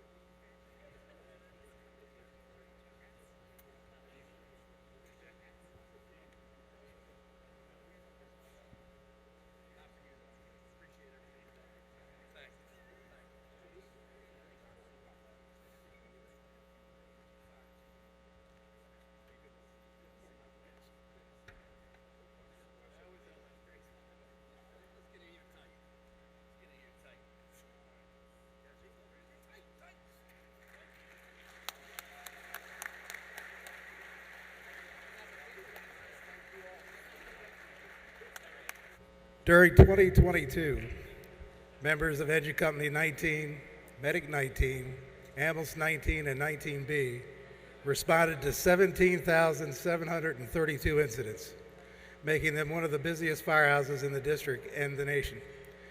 Because of this call volume, Engine 19 is a training ground for new recruits and cadets, with 4 probationers currently assigned.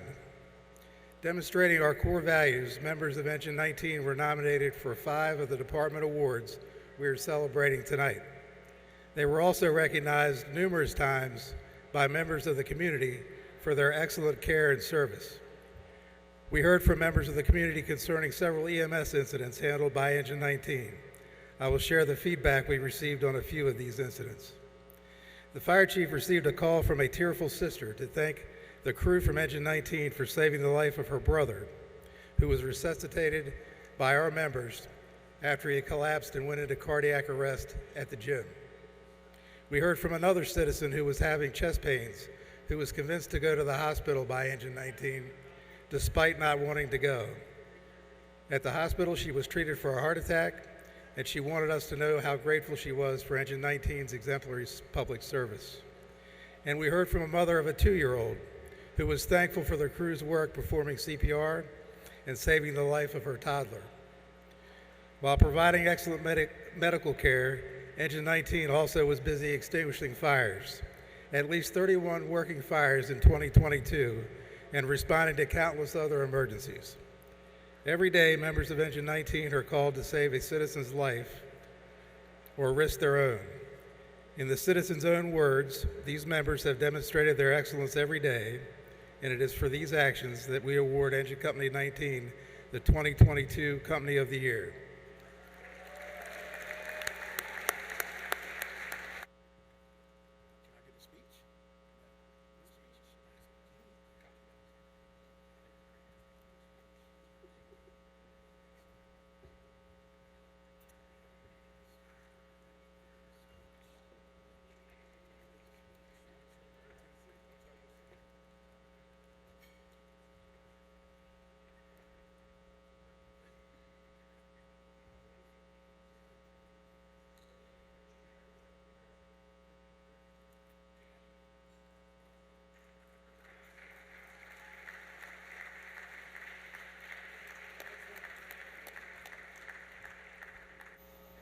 Okay, we're going to start with the EMS Employee of the Year Awards. Tonight, I am joined by Marcus Rosenbaum and Toby Holliday to present the 2021 and 2022 Paramedic of the Year and Excellence in EMS by an EMT Awards. The recipients of these awards receive a stipend sponsored by both the Rosenbaum family and the department.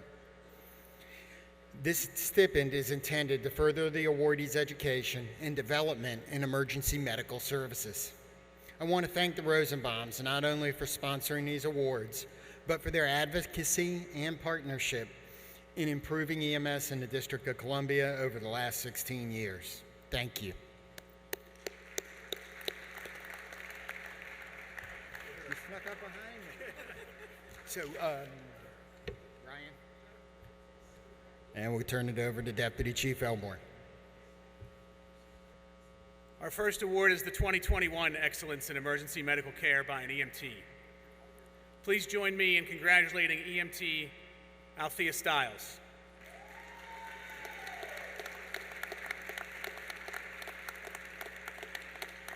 EMT Stiles has served the department for 19 and a half years.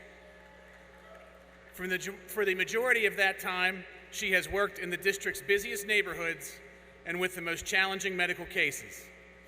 These cases range across a broad spectrum of incidents, from cardiac arrests and strokes, to shootings and stabbings, to car accidents and childbirth. After this many years on the job, I am confident that there is nothing EMT Stiles cannot handle. Currently assigned to Medic 30, one of the busiest medic units in the city, she maintains a positive attitude, always has a smile on her face. She takes pride in providing exceptional pre-hospital emergency care and continuously sets the standard of a professional and compassionate EMT. For these reasons, we are proud to present EMT Althea Stiles with the 2021 Excellence in Emergency Medical Care by an EMT Award.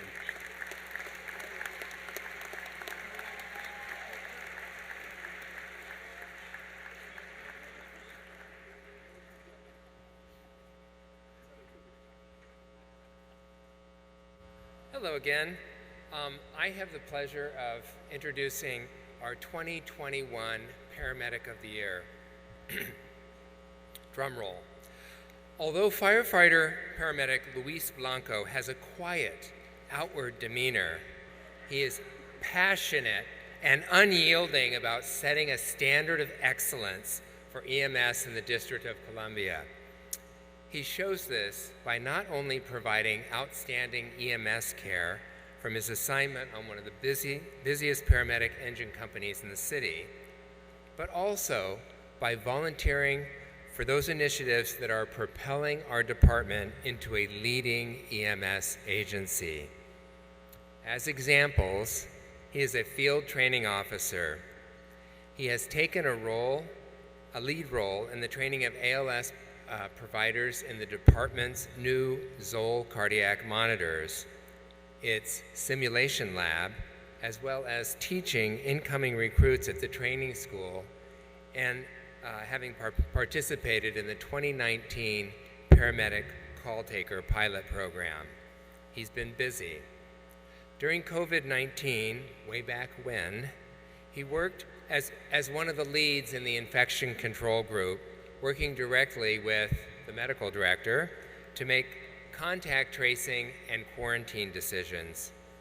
During this difficult time for our department, firefighter paramedic Blanco was a tireless advocate for our members' health and safety and showed consistent compassion toward our infected members. He truly demonstrates each of the department's core values. For these reasons, we honor firefighter paramedic Luis Blanco with the department's 2021 Paramedic of the Year Award.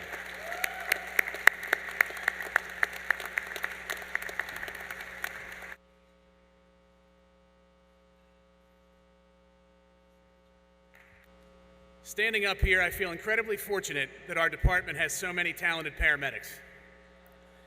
Firefighter paramedic Patrick Cassidy is similarly a leader in so many of our department's EMS initiatives.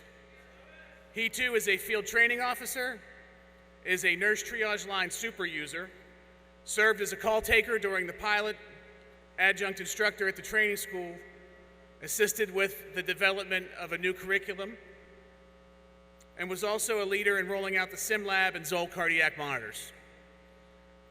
Firefighter paramedic Cassidy's captain for 3 years, also a paramedic, describes him as, quote, an extraordinary provider who approaches every tour of duty as an opportunity to make a difference in a person's life.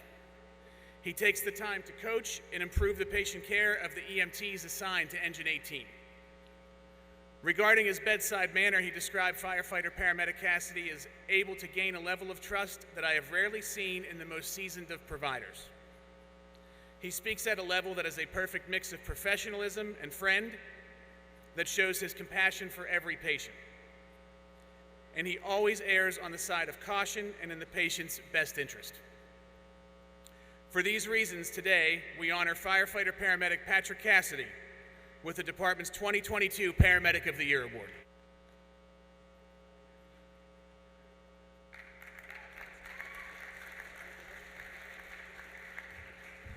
Thank you all, and thank you to the Rosenbaum family for joining us. I'm going to pause real quick before we get to our Firefighter of the Year Awards, and I'd like to call back Lieutenant Morgan and Captain McGuire really quick, and if we could bring back that really cool graphic.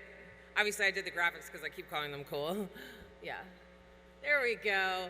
And can we give them a round of applause and thank you for coming back. Thank you for blessing us with your presence.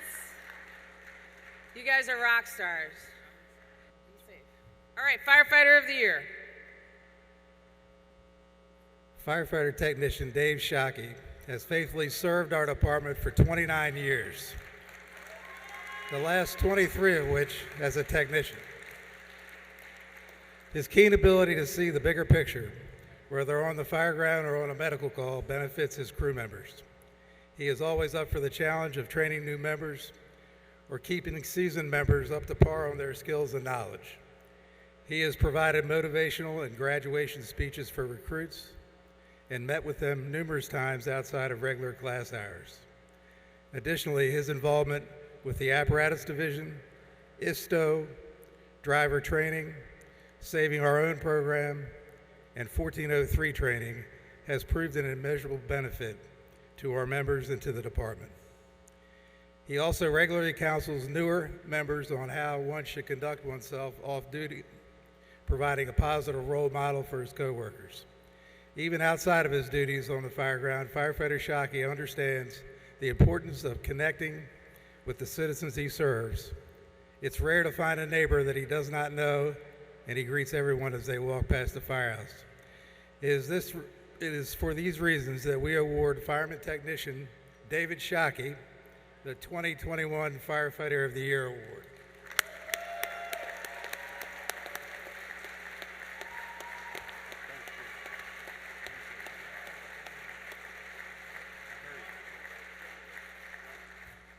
In our department, the technician of any company often helps to set the tone in a firehouse. They usually have long tenures in the same firehouse and so have a unique opportunity to influence its operations and its members. So it may be no surprise that the next award for 2022 Firefighter of the Year holds this title. Firefighter Technician Irving Mitch Mitchell has been a technician on Truck 2 for over 10 years. He is known for his consistency and effectiveness at incident scenes. He is a mentor and inspiration to junior members of his company and continues to develop and lead training sessions on his platoon. For these reasons, this evening we are proud to present Firefighter Technician Irving Mitchell with the award for Firefighter of the Year for 2022.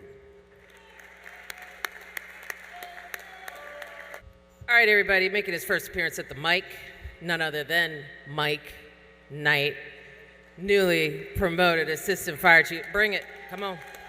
Come on. Come on. Warm round of applause.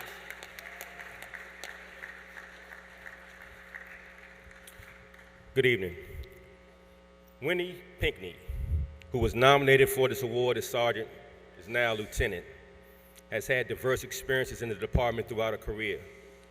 She is also a role model and a mentor to the women of our department, having broken barriers at several steps in her career. She served as a technician at Engine 8, where she was respected for her ability to operate that apparatus. How do I know? I was her officer. She drove me. She worked as a fire inspector.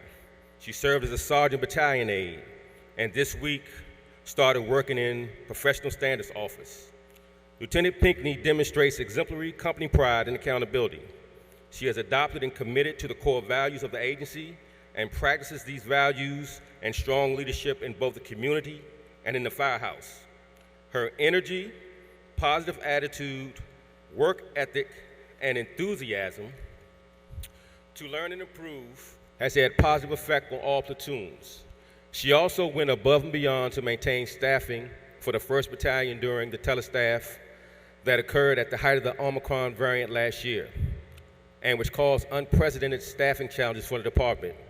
As she continues to promote through the ranks of the department, she will undoubtedly bring her valuable characteristic traits, skills, and knowledge to not only her next assignment, but every assignment thereafter. For these reasons, Lieutenant Wendy Pinckney is awarded the 2021 Officer of the Year.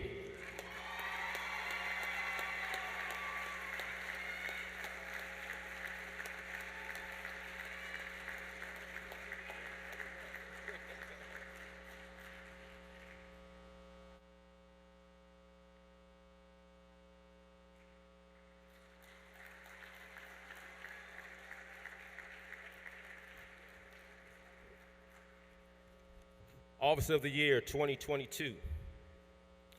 In his role in the Office of Homeland Security and Special Operations, Lieutenant Timothy Bennett is tasked with planning efficient, effective, and successful operations at both planned and unplanned special events. He is often required to work long hours and weekends, attending planning meetings and developing incident action plans, which include staffing, logistics, communications, apparatus requirements, and financial tracking for a given event. Some of the events that Lieutenant Bennett has helped plan include the 2022 State of the Union, multiple DC Open Street Festivals, the Something in the Water Concert, the Army 10 Miler and Marine Corps Marathon, 4th of July celebrations, and multiple large-scale First Amendment events. Additionally, oftentimes 7 days a week, Lieutenant Bennett ensures the readiness of the department's reserve apparatus, radios, and tablets. And in 2021, he displayed a high level of bravery and ingenuity at great risk to himself when he served as a battalion aide during the January 6th insurrection at the U.S. Capitol. His attention to detail, as well as his high-quality work ethic, strong integrity, and quiet teamwork and leadership skills consistently demonstrate a degree of excellence above what is ordinary or expected. For these reasons, today, we honor Lieutenant Timothy Bennett as our 2022 Officer of the Year.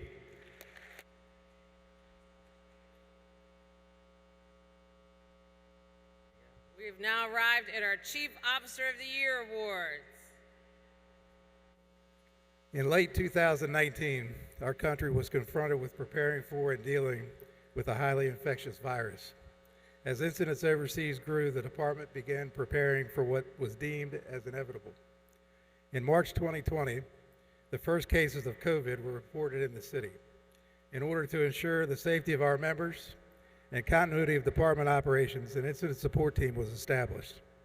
This team worked out of the Fire Operations Center and was tasked with multiple functions. Battalion Fire Chief Thomas Chenworth was assigned as the incident commander, and Battalion Chief Andre Edwards as the planning section chief.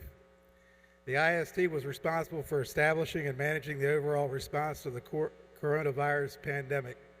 Throughout the pandemic, under the direction of Chief Edwards and Chenworth, the IST produced and coordinated the distribution of COVID information to the department, established COVID response plans in conjunction with CDC guidance, addressed additional PPE needs and process for daily delivery and accountability, established vaccination and testing plans for the entire department, established cleaning, disinfection, and decontamination procedures for apparatus and for our members, and established a system to track cost and prepare requests for federal reimbursement.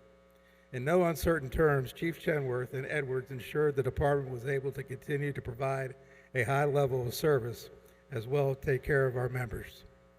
As time went on, Chief Chenworth and Edwards would rotate the incident commander position to ensure consistency in service. Both chief officers spent countless hours, day and night, supporting and directing the IST. Due to their dedication and planning, the department was able to pre-plan and be prepared to address an environment that was continually changing.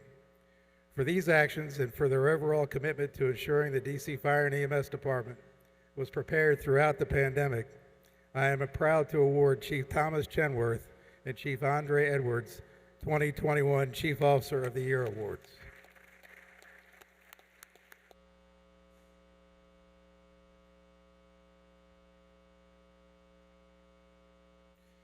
Chief Officer of the Year 2022.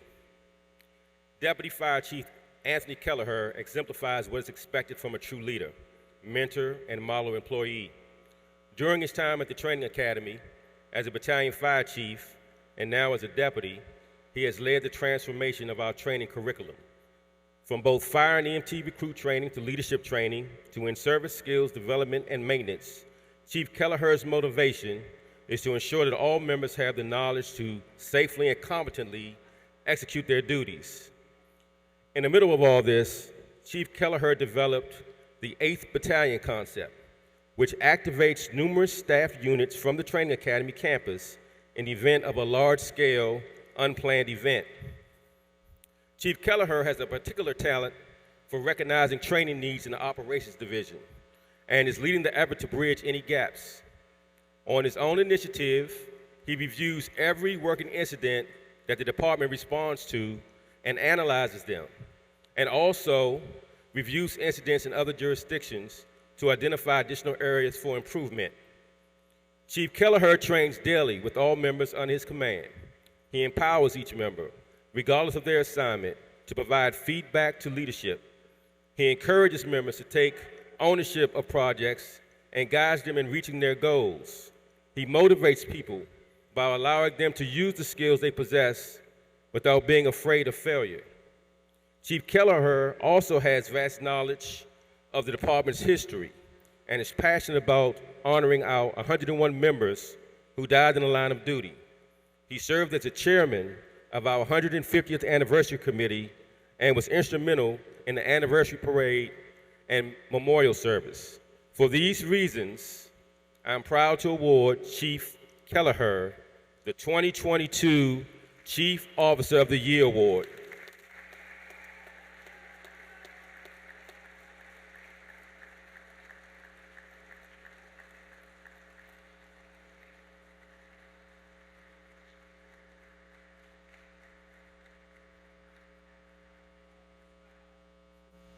Good evening. We're here for the Administrative Employee of the Year for 22. This evening we are honoring a very special individual as our Administrative Employee of the Year.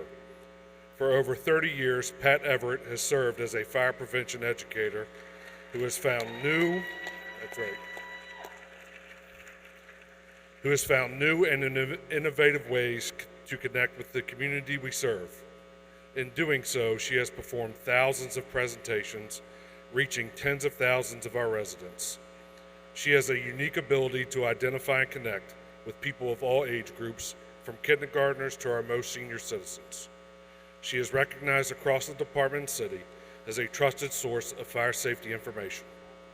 At the start of the COVID-19 pandemic, she was able to adapt her in-person style to the virtual environment, ensuring the critical safety messages continue to reach our community. This evening, we are proud to honor Fire Safety Education Specialist, Ms. Pat Everett, as 2022 Administrative Employee of the Year.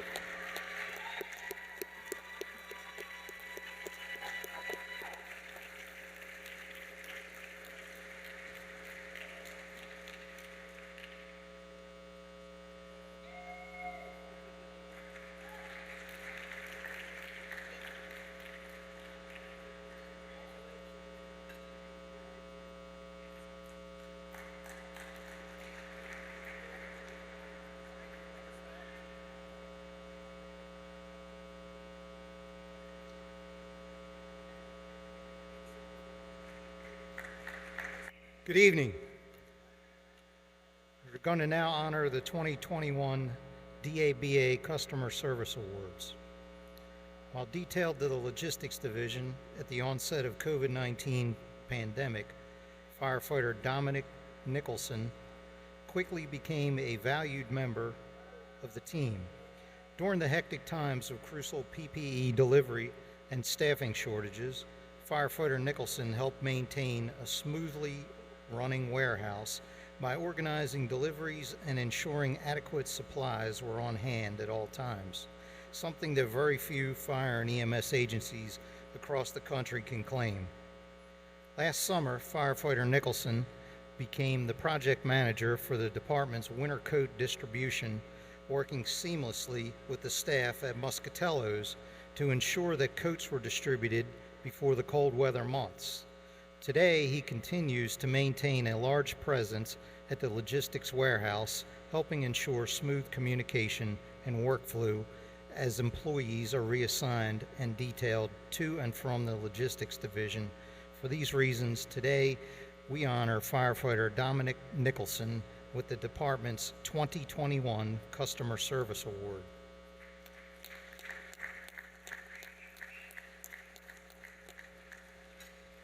Firefighter Nicholson is not here tonight, so we'll accept the award on his behalf. Next, we have the 2022 Customer Service Award.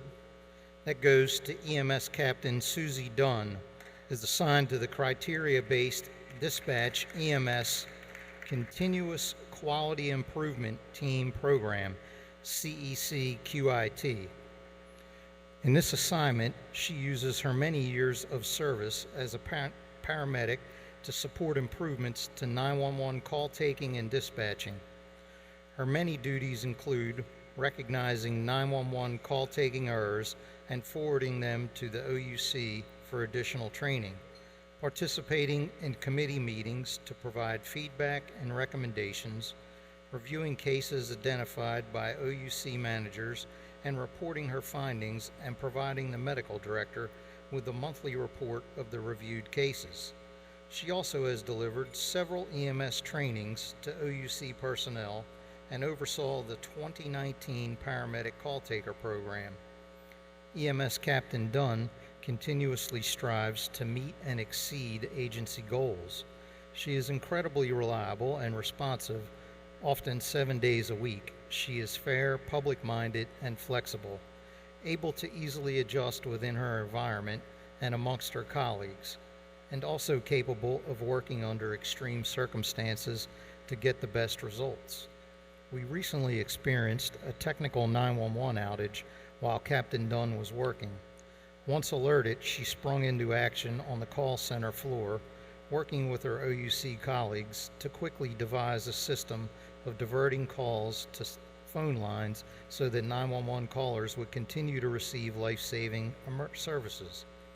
For these reasons, today we honor EMS Captain Susie Dunn with the department's 2022 Customer Service Award.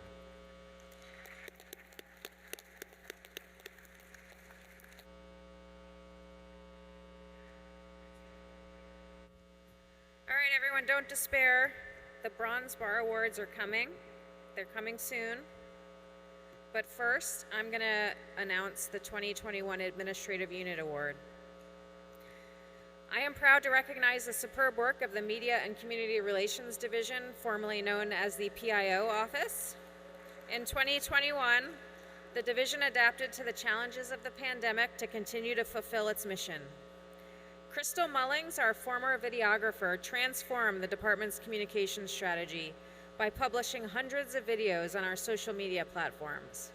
Her work, as well as the work of Vito Maggiolo, Daryl Levine, and Jennifer Donnellan, to report out daily on the amazing work of DC's Bravest, skyrocketed our number of followers on Facebook, Twitter, YouTube, and Instagram. And during the pandemic, Bill Wright and Calvin Butler continued to process 311 requests and to arrange fire apparatus visits and drive-bys, a safe way to engage with the community that became very popular during the pandemic and still is today. D'Angela Magruder, who's running the show tonight, helped glue all these parts together and supported all of the division's operations and events, including tonight's award ceremony. For these reasons, I am pleased to present the 2021 Administrative Citation Award to the Media and Community Relations Division.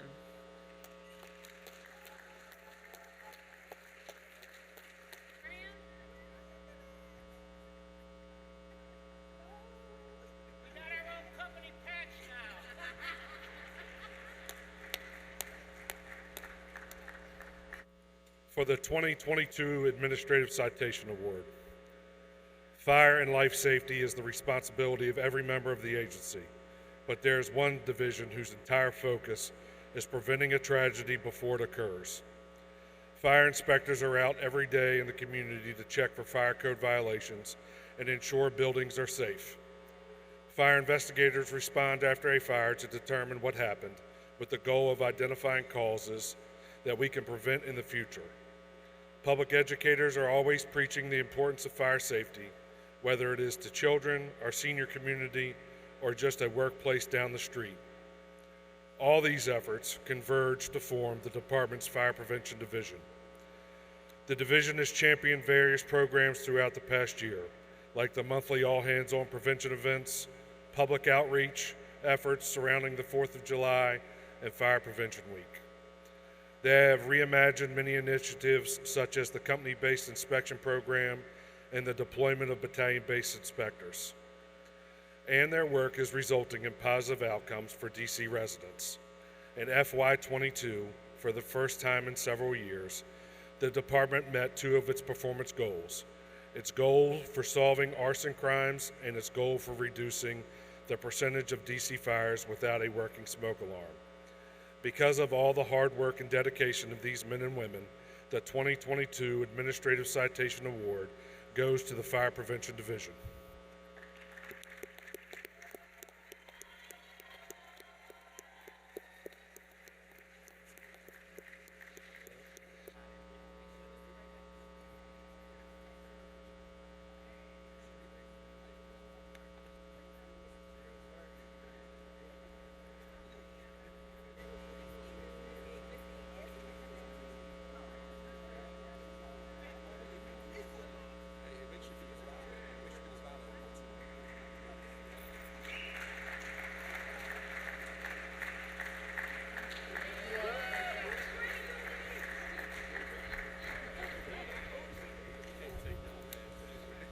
Jen, it is time for the second door prize.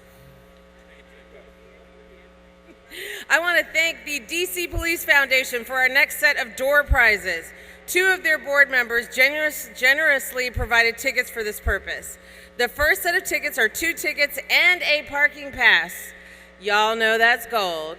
To a Wizards game, date to be determined. 2 tickets and the parking. Hello.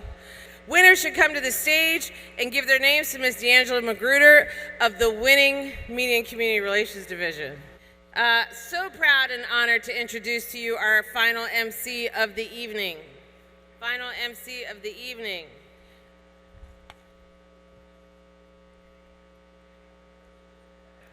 Don Edwards, DC Fire and EMS Chief, 1997 to 1999. I want y'all to check this out. He is holding in his hand that picture. That's pretty cool. Here he comes. Thank you so much for agreeing to do this and coming back to your family. Everybody, Chief Edwards.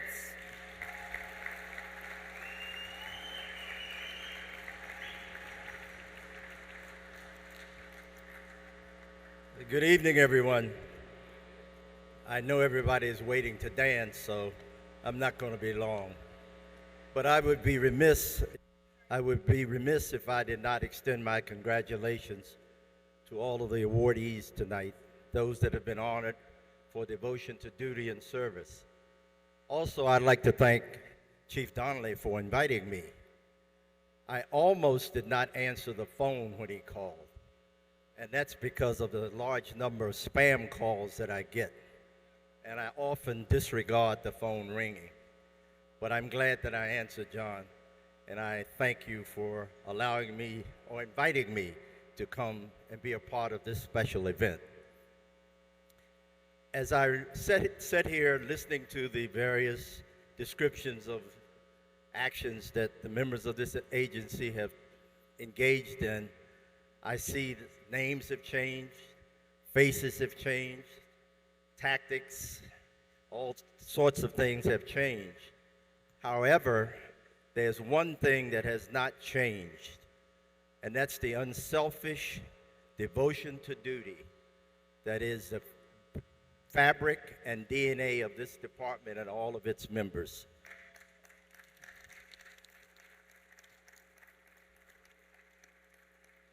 The citizens of the District of Columbia can rest easy knowing that when the call goes out asking, who shall I send, the members of this agency are there saying, I am here, send me. We thank each of you in uniform out there for your service to the citizens of this city. And I want to thank one other group, and those are the family members of these brave individuals who go into harm's way every day, 24 hours, 24/7, 365. Now for the award for Bronze Bar for Valor. On May 21st, 2022, units were dispatched for a suicidal woman who had jumped into the Anacostia River. Sergeant Timothy Devers, the 3rd Battalion aide, spotted the victim partially submerged in the water. The current was carrying the individual deeper and further away from the shoreline. Sergeant Devers did not hesitate. He raced into the river and retrieved the victim, pulled her to the shore, and immediately began CPR on the pulseless victim.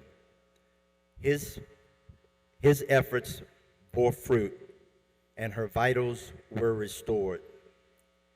For his actions at this incident involving extreme personal risk, this evening the department is honoring Sergeant Timothy Devers with a Bronze Bar for Valor.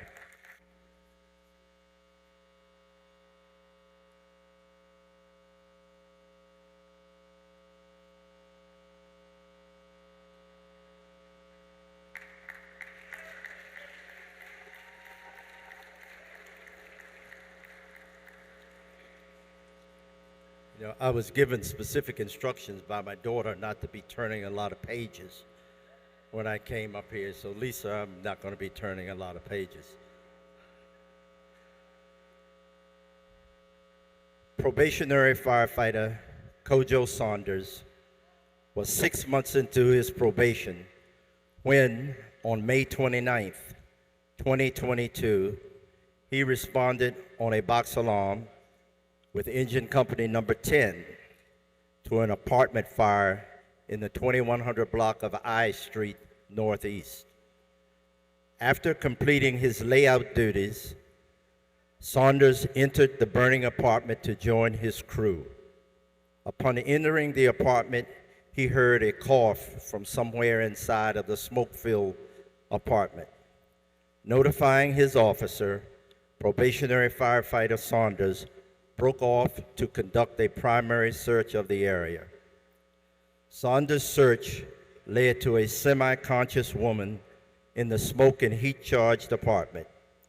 He dragged her towards the entrance and handed her off to the members of Rescue Squad 1.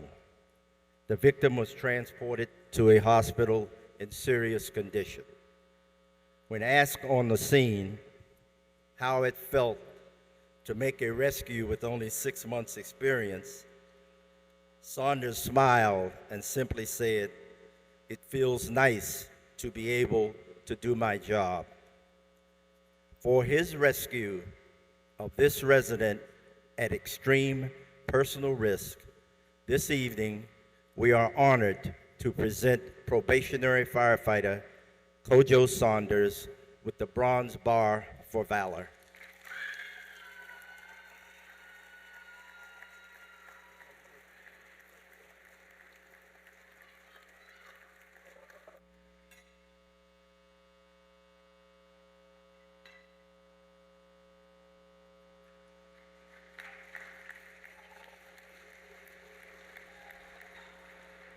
I think I might send him over to the Verizon Center to sign up with the Bullets, the Wizards, I'm sorry. It was not long before midnight on February 12th, 2022, when truck company number 4 arrived in the 1000 block of North Capitol Street for a reported building fire. On the 6th floor, the company forced entry into the fire apartment, and without an engine company in place, they entered the smoke and heat-filled apartment to locate the seat of the fire and to conduct a search. There also had been a report of someone trapped inside. Probationary firefighter Darrell Johnson and firefighter Vincent Cook located fire in a rear bedroom. Firefighter Cook used a pressurized water extinguisher to hold the flames back until a hose line arrived at their location. During this time, probationary firefighter Johnson began a search. During his search, probationary firefighter Johnson located a partially open closet door. Reaching inside, he found an unconscious elderly man. Together, these two members removed the victim to the hallway and into the hands of the EMS units on scene. They then returned to the burning apartment to continue their assigned duties. For this incident, the department is awarding 2 types of awards. For their actions in responding to an incident that involved great personal risk, tonight we recognize the members of Truck Company Number 4 with a Class 2 Unit Citation Award.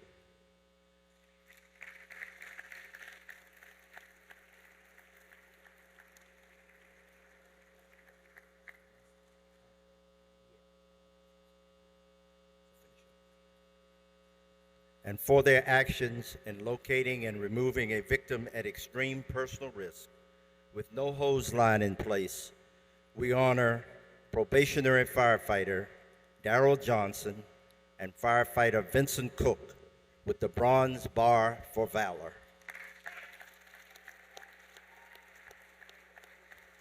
From Truck Company 4, we recognize also Lieutenant Christopher Hershey, firefighter technician George Clark, firefighter technician Alfred Jeffrey Jr., firefighter Vincent Cook, and probationary firefighter Darrell Johnson.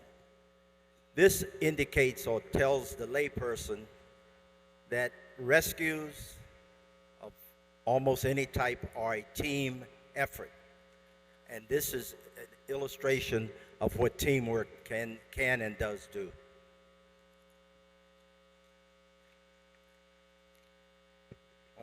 On January 5th, 2021, Engine 25 arrived at a fire at a two-story in-road dwelling in the 600 block of Southern Avenue Southeast. Smoke was billowing from the basement windows. Lieutenant Charles Schaub and firefighter Brady Bombar stretched an attack line to the rear of the structure in order to enter the basement entrance. There was no rear basement entrance, so they quickly moved into the first floor through zero visibility created by the smoke and fire. Finding the basement stairs tenable, they advanced their hose line down the staircase. The lieutenant moved to the top of the stairs to obtain more hose. Returning, he was alerted by firefighter Bombar that he had located an unconscious man in the basement. Without warning, a cabinet full of food and utensils fell over, blocking the stairwell door and separating the lieutenant from his firefighter. The lieutenant immediately radioed for help and began clearing the debris that was blocking the doorway. Once the doorway was cleared, Lieutenant Schaub made his way back downstairs. There he found that firefighter Bombar had not only extinguished the fire, but also had moved the victim to the base of the stairwell. Shortly afterwards, Rescue Squad number 3 arrived, and the victim was carried up the stairs and out the rear to a waiting EMS unit. For this incident, the department is awarding 3 types of awards. For their efforts in locating this victim under adverse circumstances and at extreme personal risk, today we are honored to present Lieutenant Charles Schaub, I'm hoping I pronounced it correctly, and firefighter Brady Bombar with the Bronze Bar for valor.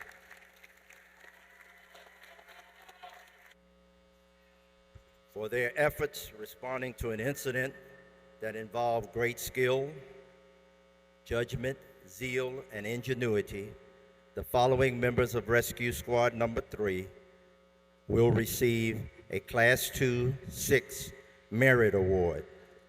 Lieutenant Michael Walker,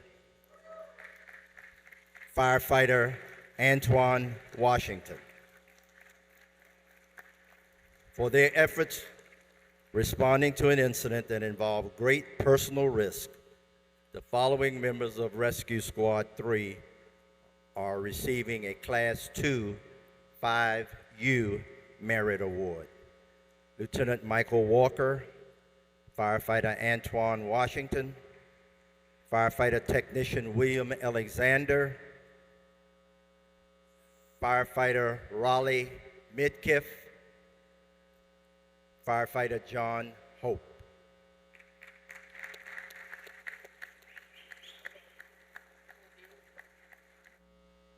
Can we have truck 4 come back up?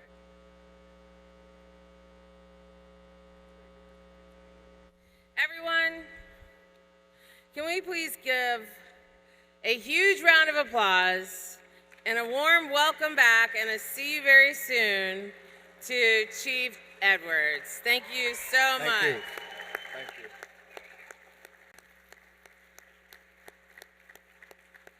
Stand up for the man. Stand up. Y'all need to shake your legs anyway. That's right.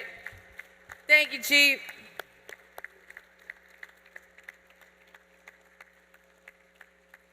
Fire.